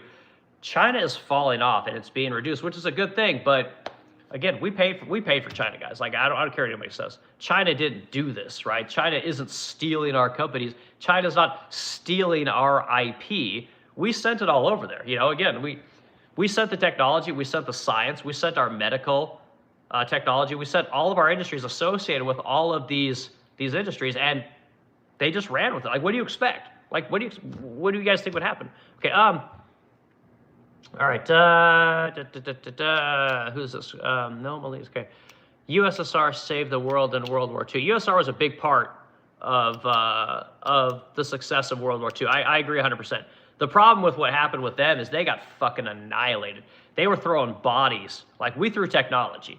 They threw bodies. And again, they threw so many bodies that they didn't have a lot of people left when it was all said and done. And again, they got decimated. They got fucking destroyed. And Germany may have made a mistake by going after them a lot more than they did. You know, like I said, I know a little bit about World War II. I wouldn't call myself an historian. But yeah, I think they vastly underestimated what America was going to do and the amount of manufacturing capacity America generated in World War II. And Germany spent a little bit too much time focusing on Russia, you know. But anyway, but yeah, USSR was a big freaking deal in that war. All right, looking for a few more comments in here. Let's see, they're just thinking, okay, I was just thinking of World War II, and you had just World War II, so I am here, what's going on? I was just thinking World War II, and you are, I guess, maybe talking about World War II. You know, we were just talking about all kinds of conflicts there. This is Sohas225. Let's see, looking for more comments, guys. Okay, we also occupied Germany and Japan and had internment camps back at home for Japanese Americans. Yeah, and again, like I said, America has not done everything right, but I'm not even worried about that, okay? I think we need to bring that stuff back here for illegal immigrants because that's what we voted for, right? That's the law. You come in here, you're breaking the law, right? Again, I've got no problems dragging kids out of schools, dragging men off the job site, dragging women out of the home, and putting them in camps and getting them the fuck out of here. Until Congress changes the law and says that these people can stay, or Congress gives them all amnesty, and then I'm okay with that, like let them all stay. But we have to follow the rules here in America, and we're not doing it, you know? So again, I got a big fucking problem with this idea that mass deportations are gonna be unpopular. They're not gonna be unpopular. A lot of people aren't gonna like them, but tough shit. Like, welcome to my world. All right, Sugar Hill Sleep. What if World War II never even happened? Yeah, I don't know. I don't know. I don't know about if it wouldn't have happened. Again, if World War II, to say World War II, what if World War II wouldn't have happened? You'd have to say that what if World War I never happened? Because World War II happened because of World War I, right? The Treaty of Versailles was signed after what Germany did in World War I. And again, if you want to throw in the Israeli-Jew conversation, again, when that Treaty of Versailles was signed, it essentially relegated Germany to pay reparations forever, right? And they had to pay so much in reparations that it oppressed the people for so long. When Hitler came along, it was easy for Hitler to say, you know what, the Jews did this, the Treaty of Versailles is the reason you guys can't get ahead. And guess what? I'm going to fix this shit. And again, everyone was so tired of the repression, of the reparations, of the Treaty of Versailles that they said, you know what? Let's do it. And everybody got behind this guy, and he just went fucking ham. And, you know, so I don't know. You can't just say, what if World War II never happened? It goes back further than World War II. World War II wouldn't have happened without the Treaty of Versailles and World War I, you know? So you gotta know a little bit about history. Okay, we lost in Vietnam. No shit, we lost in Vietnam. Let's see. The French, Dutch, and Belgians still celebrate the U.S. troops' liberation. I bet they do, man. If there's one thing the French love, it's fucking real men. The French love real men over there. Again, I got no love for the French. I'm sorry. Again, like, if you want to know what, like, they should just rename France to, like cuckdom. Like, again, these guys, the Vikings came in, fucking France folded. Hitler came in, France folded. France is just full of fucking, what's that line from the movie 300? Boy lovers. Like, again, I've worked with plenty of French designers when I was working in New Zealand, and again, they seem like good people, but not the manliest people in the world. And again, they could learn to toughen up a little bit. France is, yeah, I got no love for France. Sorry. All right, well, what's this live stream about? Okay, Sasha, again, I think you know this one. Go breed. What about Somalia? Yeah, Somalia is a fucking disaster. Again, I don't know the history of Somalia here, but I haven't researched that. All I know is that stupid movie that was made, Black Hawk Down. I can't speak about it because I honestly don't know. So, all right, let's see, Iran should run. Yeah, Iran's in trouble, man. There's no doubt about it.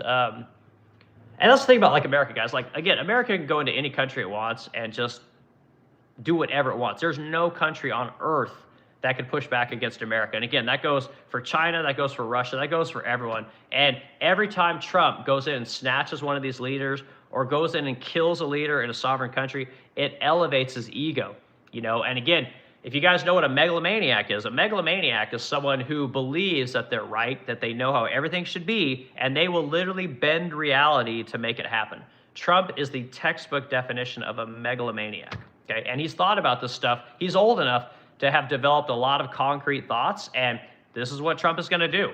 He will literally bend reality to make what he wants real. You know, whether that means killing leaders, snatching people out of sovereign countries, you know, whatever, strangling people economically, he'll do it.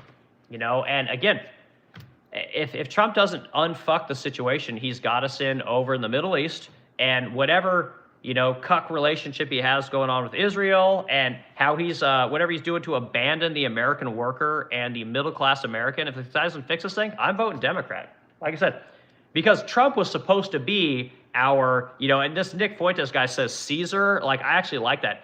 Trump was supposed to be this guy that was going to come in and right the wrongs of the last 20 years. Kick out the fucking illegal immigrants. Get the border wall going. Tariffs on the third world. Bring manufacturing back, or at least let American businesses prosper without the threat of bringing the third world in here or sending their job to the third world. Trump was supposed to do all these things. He's fucked us on every one of them except closing the border. Okay, so as far as I'm concerned, Trump is not badass enough. I need someone who's even going to go harder, right? And then some people say, oh, well, you're going to lead to Hitler. Okay, well, if Trump isn't Caesar and Hitler's the thing that's got to come in, like, it's a terrible analogy, but apparently we got to go harder than Trump. And I don't know what comes after him, but if Trump can't do it, I don't know who can. Like, do you guys know who's badass enough to come in and talk like Trump, but actually do the shit that he ran on? Because Trump talked a good game, but he couldn't get the job done. You know, it's easy to send the military over to the third world and drop fucking bombs on people. Very difficult to tell the third world no more. Very difficult to say, you know what, Americans, you're going to have to fucking hire people in America because we're not going to let you outsource all the work to the third world. We're not going to let you bring the third world into America and not hire the people that are here. Very difficult to say, you know what, businesses, you can't fucking just send everyone to college and then just hire the best of the bunch.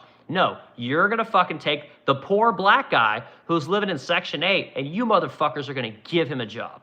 You're going to teach him how to make something. You're going to teach him what a fucking real paycheck is. You're going to give him some real fucking skills so that he has some pride in his life, so that he sees he can make a change in his life. You're not going to outsource it to the third fucking world. You're not going to bring the third world in here, and you're not going to tell him, oh, hey, black guy, you need to go to college and get a fucking degree, okay?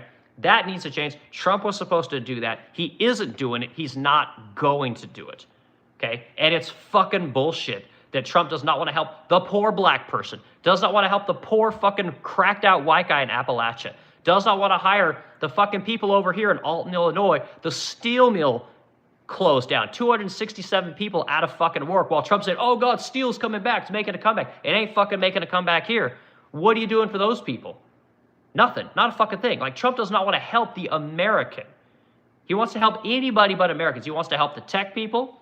He wants to help big corporations write regulations that make it harder for the average person to make a fucking salary. And again, if you want a real salary, well, they're going to send the work to the third world. You say, hey, you know what? I want some fucking benefits. They'll bring the illegal immigrant in here who doesn't fucking care about benefits, right? Oh, I want to have a home here in America that doesn't cost $500,000. Well, the illegal immigrant, he'll come in, he'll work, he'll live, you know, whatever, 10 to a house. Okay? The thing that we had here in America is gone because we let corporations outsource to the third fucking world or bring the third world in here. And when people say, oh, it's good for America, you know, it brings your prices down. If I hear another fucking person tells me that they want cheap shit, like, I'm going to fucking lose my mind, okay? You people have been bamboozled by, oh, you're going to have cheap stuff. Well, guess what? You get cheap fucking wages too. Your benefits get thrown away. You can't fucking get anything from your government, right? Do you guys realize that literally 20% of our fucking budget is going towards interest payments on debt? Like, holy shit, guys. Like, Trump does not care that you guys don't have a living wage, right? Trump does not care that you don't have a fucking decent retirement. Trump doesn't care that you don't have fucking health care, dental care. You can't afford to buy a fucking home. You know, steaks are $30. Trump doesn't care that you can't go out to eat anymore. That fucking auto insurance is whatever, tripled in price. Doesn't give a fuck about property taxes going up everywhere in America. Doesn't care about any of this stuff, you know, but loves to tout foreign investment coming in, right? Loves to talk about, oh, we're going to go bomb this country today, right? Oh, look, we're going to snatch this person. Oh, God, we're going to go take over this country. Greenland, we're going to take it over here. Like, holy shit, guys. Like, if you don't see what's going on, like, this fucking guy is a massive problem.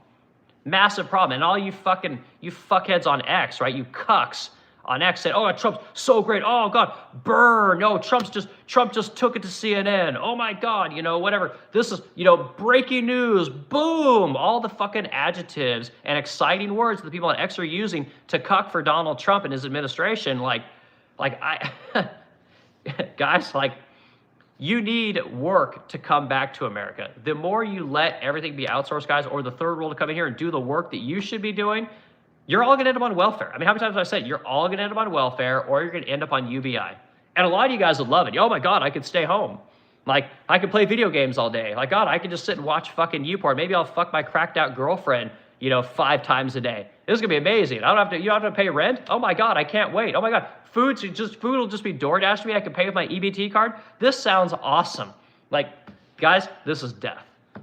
This is death for our country. This is death for every future generation. Unless you're part of the K economy, unless you can sell something to the elites and the aristocrats, you're fucked, guys. And again, how many times have I said it? As a business owner, if I was just all about my profit and loss statement, my EBITDA, right? My gross profits at the end of the year, I wouldn't hire any of you fucking people. None of you. And it's the honest to God truth. Like, why would I want to give you a living wage when I can have the third world do it, or I can bring the third world in here? Like, why the fuck would I want to pay you anything? Why would I give you healthcare? Why would I give you dental? Why would I want to pay taxes for you? I'll just send it to the third world. Why would I want to have a factory? I'll just fucking go over to China and have my furniture made over there like every other fucking company. Like, I can hire vice presidents, and I can hire marketing people, and I can hire data analysts, right? I'll hire those people instead because they're not doing dangerous work, right? Oh, and then maybe I'll take some of that money and I'll give it to Congress people and I'll legislate higher minimum wage, right? Because they tell you fucking idiots that that's going to help you, right? Or maybe I'll mandate that steel's more expensive to produce here in America so I can make my motorcycle parts in China, right? The things that are happening in America today, like, these things are not complicated, guys. I don't know why the fuck more people don't see what's going on in America today, but it's all about outsourcing to the third world and bringing the third world into America, guys. Like, I don't know why more people don't understand this. Okay, I've given you guys 93 minutes. Let's go through some comments here, and then we're probably gonna call the stream. All right, Titan's in here, man. Titan, good to see you, dude. All right, we're gonna start with Titan, man. Titan's been here a long time. He's super helpful. Titan's moderating for me. Titan Brewer, are you still Are you still a moderator, or do I need to add you as moderator every time I do one of these casts? So we got a couple of you here to do moderation for me to tease out all of the goofball comments. Okay, Titan Bruce says, I didn't graduate, and I owned and operated an asphalt paving business for almost 25 years. Man, fucking awesome. I sold when I retired and moved to Southwest Florida. No more, which for this. Okay, Titan Brew, again, dude, like, is what I'm saying, does that make sense to you? Like, am I talking out of my ass here?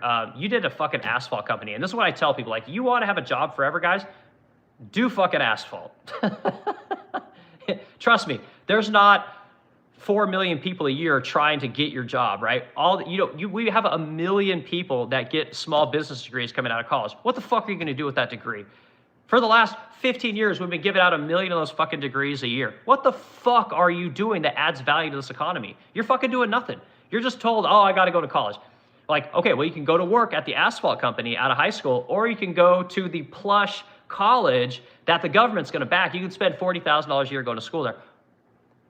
What's the teenager going to do, guys? Oh my God. Doesn't take a fucking rocket science to understand what happened, okay? Titan Brew, 25 years in business, fucking sold his business and retired, okay? You guys, you went to fucking college, you did the things you're supposed to, you come out of college, you're like, where's my paycheck? And they're like, go fuck yourselves. Oh yeah, and you owe us for the fucking education you got that ain't worth dick. Like, Jesus Christ, man. Like, like, I'm about ready to go into fucking crash out mode because I can't stomach what this administration is doing to you guys. Like, it blows my mind. I still get people on here saying, it's the corporations, or it's always somebody else that fucked you guys. Like, it's just, Jesus Christ, man. Okay, Titan Brew, man, that's awesome, man. I'm glad you fucking, you went to Southwest Florida. Like, I lived in Savannah for a long time. That part of the country, beautiful. And I love the weather. It's hot and humid. Like, you get used to it, guys. We can get used to anything. Anyway, that Titan Brew is cool, dude. All right, Mayo Monkey 69. You look like the funny stuff with the lamp. Okay, cool. All right, Titan Brew, I'm going to go back to, let me go to Titan Brew's comment here real quick. Okay, do Americans still not know how tariffs work? All you do is billing yourself. And again, this is, the people that talk about tariffs, guys, like, you're all being fucking hoodwinked on tariffs. You think tariffs are the worst thing ever because it's going to raise your prices, okay? How many times I got to say this, guys? If you work for an American company making an American product, guess what? You're going to make an American wage, okay? Like, I don't know how else to tell you guys. And again, you can learn to make something where the skill of making something 40 hours a week then translates into everything in your life, or you can go get one of these fucking college degrees and you can go learn how to be a data analyst. And then what? What are you going to do with that skill? How's that skill going to help you? What? Maybe you're going to make enough money to pay someone else to do things for you. Oh, yeah. Yeah, your wife's going to fucking love watching you pay somebody else to go fix her car. Your wife's just going to love when you call in the fucking plumber to come fix the plumbing in your home, right? This is why you guys end with your wife's fucking all the handymen, okay? Like, again, it's the society we've created is just insane. Like, it's just insane. Holy shit. Okay, again, let's see if we can find, let's see if Titan Brew's in here. Sorry, guys, I'm going to scroll down to my comments. Okay, Titan Brew says, if you want to see Trump serve a third term, then you hate our nation's constitution, which is quite specific of the number of terms a president can serve. Yeah, 100%. And again, like I said, Trump may try. Like I said, Trump is a megalomaniac. And again, I voted for the guy twice. I like the guy's attitude. I like the guy as a business owner. Again, he's been in my industry, furniture. I like that the guy has filed for bankruptcy many times and got back up.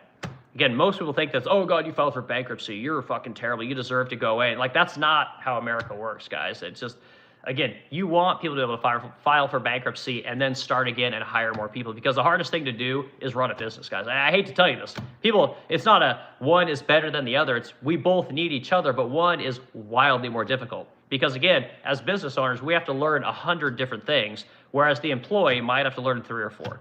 And that's really the only difference. The business owner, when 5 o'clock rolls around, he goes home and still has to work. When I get up in the morning, I still got to get up, I still got to work. The guy that clocks in the wagey, again, isn't doing that, so anyway, all right, sorry guys, I'm going to go through Titan's comments. I want to run through them all real quick. I'm still a moderator. Cool. All right, it's fantastic. Asphalt paving was always a moneymaker. Hard work, yes, but totally worth it. And again, Titan Brew, again, did you make, so you made decent money, right? You did okay. Did you hire tons of illegal immigrants? Was that the only way to make that business work? You know, and again, I think there's probably a lot of illegal immigrant labor in that particular industry. Because here's another thing, guys. When you send people to college for 20 years, guess what? Men don't know how to fucking work anymore. All right, so you want to know why you see a lot of Mexicans on the roof. You guys think it's because they're cheap, right? It's not because they're cheap. The people that employ these people, they pay them by the square. They pay them a fuck ton of money, right? So again, the faster they work, the more money they make. The reason the third world is in here working is because men forgot how to fucking work. Colleges and politicians and large businesses sold you guys on the idea that if you own a pavement company, you're out there striping roads, you're laying concrete, you're a fucking loser, right? They sold you this lie for decades now, right? Meanwhile, Titan ran his business for 25 years, did fine, he's retired, probably doesn't have a care in the world. Super happy with how things worked out, never bitched about working hard in his life, right? Again, and probably wouldn't have traded it for some fucking office job with his, you know, bachelor's of business, okay? So, all right, can you keep going on Titan Bruce comments here? This thing, guys, if you become a great contributor, you have real constructive things to say, I would literally funnel through the comments to read what you have to say because it's fantastic. You have good stuff. All right, keep going. We're going to go through Titan. Okay, that's all Titan's comments. All right, last comment from Titan was, I have to give credit to my wife as well. She did a good portion of administrative billing work, which left me able to get out of the office and measure and price up jobs on site. Yeah, 100%. And again, I'm in the same boat. My wife does sales, she does shipping, she does marketing. I handle operations and fabrication, right? And my wife, I try and make her do the paint thing. I don't want to deal with the paint side, you know, but I take on more than that I want to. But she helps out a ton in the paint. So I couldn't do this without my wife. It just wouldn't work. She could probably do this without me, but I could not do it without her. And I'm keenly aware of that. And Titan, you seem to understand as well. Okay. All right. We're at 100 minutes, guys. I had a whole bunch of other shit that I wanted to get to. Let's go through a few more comments. I'm probably going to end this discussion. But again, guys, the crux of this discussion is Trump is losing America, right? Trump is pissing off so many people, not only by not doing what he said he's going to do, but by doing a lot of shit that he said he wasn't going to do, right? He was going to be a non-interventionalist. I mean, how many times have you guys heard Trump talk about how much fucking money we wasted in the Middle East? Like, what a travesty it was that we were over there so much. All the failed countries over there because of America. He always talked about what a waste it was, and now he can't get out of there. Like, his dick gets hard every time someone tells him how great he is for going over the Middle East, right? He knows that he just gets a whiff of Netanyahu's asshole, and he's just like, whoosh, what do you need, Bibi? Like, he can't get away from this, and I don't understand what's going on. But if Trump doesn't unfuck the situation with the Middle East, with the tariff situation, and with the illegal immigration problem, like, Trump's done. Like I said, I'm voting Democrat. I'm going to vote for, hopefully, Democrat as president. I will vote through as many Republicans as I have to get somebody in here who's going to come in like a fucking steamroller and do what he says he's going to do, regardless of what you fucking pussies don't like, right? I don't like to see people get sent out of the country. Oh, process. Yeah, y'all motherfuckers care about process when it's something that you want. When you don't want it, you are willing to look the other way forever, right? And again, you guys can't make any fucking money. Again, the guy comes in here and says, I'm going to put fucking tariffs on this place. I'm going to bring manufacturing back to America. I'm going to protect the furniture industry, the steel industry. I'm going to bring back clothes. Whatever he's going to protect, you have to protect it by reducing the amount of business that the large corporations are able to send to the third world, by reducing the amount of people able to come into this country. You guys want to make real fucking wages? You need to make American products for American people and exporting, and that's it. You need to make the quality so high that Spain wants to buy our shit, that China wants to buy our shit, that Russia wants to buy our shit. Again, that China, I mean, everybody wants to buy our shit because the quality is so high. Right? Cuba wants to buy our shit, whatever. Okay, and that's a whole nother discussion. You guys notice fucking Trump's like, oh, well, maybe we're going to go into fucking Cuba now. Like, what the fuck is this guy doing? He is not focusing on anything that he ran on, which is why this guy is he's going to be a lame duck president, right? We are voting for Democrats at this point. And again, I tell everyone in the stream, vote for fucking Democrats. Until Trump does what he says he's going to do, and when the pussies come out and say, oh, the tariffs are hurting my business, go fuck yourselves. When the people are whining about, oh, they got the poor, the fucking illegal immigrants, the children, go fuck yourselves. I want fucking Caesar in here, whatever you want to call it, Hitler. I want the fucking guy who is going to come in here and say, go fuck yourselves, you educated, knowledge-working, virtuous, luxury belief-having pussies. That's what we need back in this country, okay? This is not, I hate the Jews. I want fucking people murdered. I don't want anybody murdered. I want the fucking rules enforced. I want people to run on what they say they're going to do and then fucking do it. This is what I want in this country. I'm tired of you fucking educated pussies fucking my country over, fucking the average person over, and chasing profits over people, over benefits, over what this country, what everyone here is entitled to as fucking Americans. What generations before have sacrificed for fucking 100 years at this point to build this country up into what it is. And you people want to give it all away because it hurts your feelings.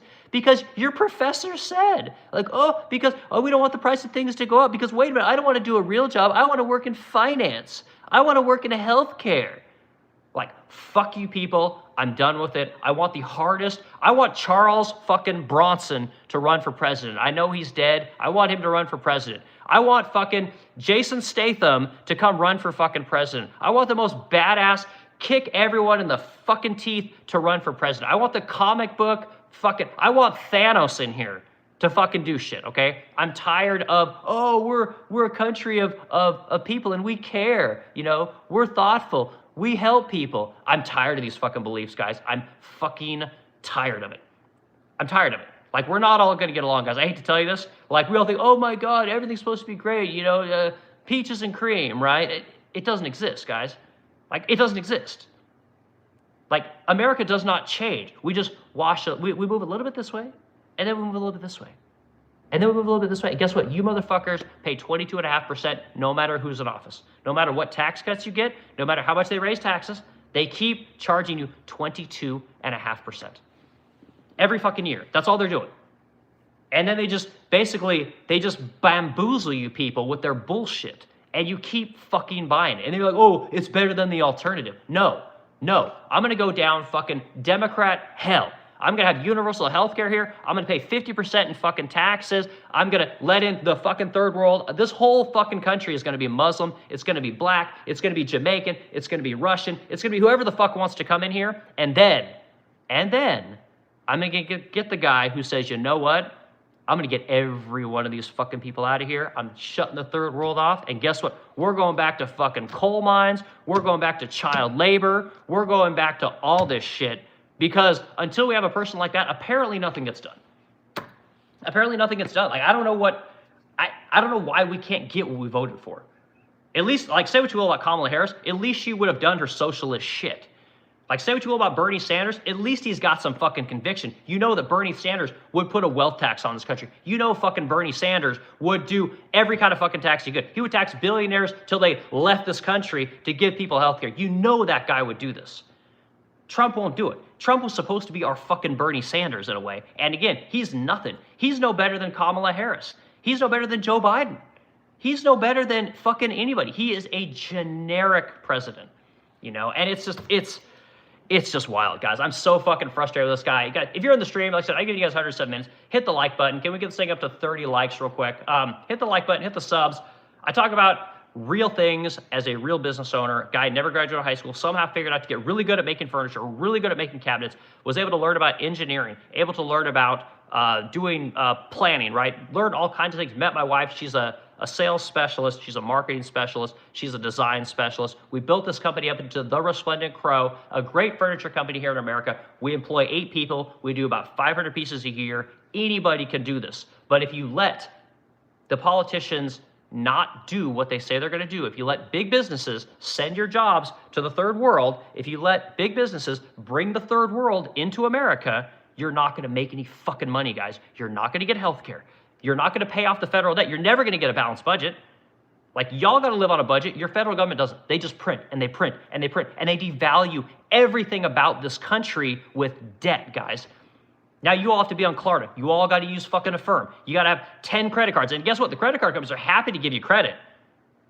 And they're just collecting interest, guys. The K-shaped economy, guys, these all live on your fucking interest payments.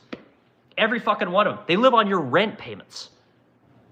Like, it's insane, guys. It's fucking insane what we're allowing to happen in this country because you guys don't want to take a little bit of pain. You don't want to see some people uncomfortable, okay? This idea of luxury beliefs needs to fucking go by the wayside, guys. It needs to go by the wayside.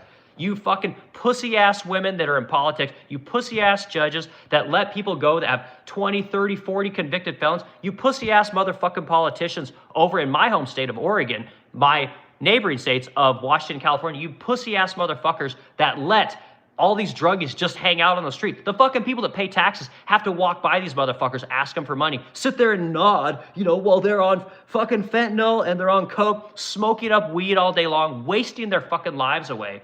You just sit there and oh, we got compassion. Like, fuck you motherfuckers, compassion. Suck my fucking compassionate dick. I'm tired of you people. I'm tired of watching my country be destroyed by the smart people. Fucking tired of it. You know, anyway, Titan Brew, man, I appreciate you being in here, guys. I gotta go. I gotta go my job. I gotta go do my fucking wagey work, right? Gotta put together CNC. I gotta build a kitchen. I gotta finish a serpentine dresser. I gotta fix a compressor. I gotta go make sure that my fucking guys know what they're gonna work on. I make sure we got material in. Like, I gotta make sure I got paint in. Like, I got a million fucking things to do. I got my cast to work on. You know, Jesus Christ. You know, I gotta learn Vectric so I can operate my CNC router. I've been doing CAD for 15 years, but I've never done CAM, so now I gotta learn CAM. Because, oh yeah, I can't just outsource my weaknesses, right? You hear all the masterclass people, oh, be a business owner. I'm gonna tell you how to be a business owner. Buy my class. Get rich in 60 fucking days. You know, outsource your problems. Outsource what you're not good at. You know what, motherfuckers? There's no money for that shit. And guess what? If you really want to grow your business, you can't just go take out tons of loans. Mortgage your life away. Only fucking idiots tell you guys to do that stuff. So, anyway, one of these days, maybe I should put on a course, you know, show you guys actually how to start a small business. And guess what? It's not easy. Most people don't get rich, guys. Guess what? 50% of all small businesses fail in the first 3 years, right? 80% fail by the 10th year, okay? I'm 10 years now. I fucking made it. And guess what? It's hard. It sucks. I don't have a Lambo. Like, I don't live in the fucking penthouse apartment. Like, it's hard, and that's okay. We make enough money. We employ people. We make good products. Customers like our products. It's a wonderful life. But it's not the movie. It's not the guy selling you the masterclass on how to get rich. So anyway, sorry guys, sorry for my crash out. I get so frustrated with these things, and we got up to 30 likes. Thank you for hitting the like button for the crash out, guys. But I just say this as a guy, like, I see what's happening in my country. I've seen it for 20 years at this point. Every time someone said I was a fucking loser, I've told you guys many times, having a chip on your shoulder is wildly productive. It is the thing that will get you farther in life than most people give it credit for. Okay, when I lived in Corvallis, Oregon, okay, people would constantly tell me what a fucking loser I was. I ended up leaving school. I got my GED, right, and I was in the top 10 percentile of GDEs, which was, well, whatever the fuck that means. But I remember people calling me a loser, and I remember people telling me that I would never amount to anything, and that I should have went to college, and I should have done this, and I should have done that. That chip has been on my shoulder to this day. And that's one of the reasons that I do these casts. That's one of the reasons that I show off my business on Instagram and Facebook. That's one of the reasons that I show off my life, right? Where I live, how I live, what I do, how to be a business owner, my employees, my products, all these kind of things, is because I still want to these days to see those people in Corvallis, Oregon. I want them to see how Eric lives today. Again, you can call it shallow, you can call it narcissistic, you can call it whatever you want, but it's one of my guiding lights, right? When people drive up the hill to my home that overlooks the Mississippi fucking river, I want them to see that it's the nicest fucking house in the area. The big palatial McMansion, that's where Eric lives, okay? It carried me a long way. And again, you say whatever you guys want about it, but it's the one thing that I've given a fuck about, right? It's the one thing that's just kept me going no matter what. It keeps my employees going. It keeps me designing new furniture. It keeps me working 7 days a week. It keeps me doing these streams. Like, I just want to be a winner, and there's nothing wrong with that, guys. There's nothing wrong with it. Use that as fuel. You know, every time someone called you a fucking loser, you know, said that you're a wagey, you made fun of who you are, use that as fuel. It's rocket fuel sometimes. Sometimes the only thing you got. You know, when you're fucking tired, you're making a piece of furniture, you don't know if it's going to sell. You have no idea if the 80 hours you're going to spend building, painting, marketing is going to work out. Use that as fuel. Think, like, what will happen if someone sees what I do when I become successful? Like, what will someone think when they see this beautiful thing that I've created? What will people think if they see these fucking cars that I have, this house that I have, this life that I have? If that's all you got is the idea, use that as fuel, man. Use it as fuel. It's fucking great. When people tell you you're narcissistic, you're a piece of shit for doing that, fuck those guys. Prove them wrong. Who is it? Machine Gun Kelly has the greatest fucking line in rap, right? Oh my God. Of course I'm going to draw a blank on this. God damn it. Oh my God. I can't believe I'm forgetting this line. I love this line so much. He basically says that the best thing is success, right?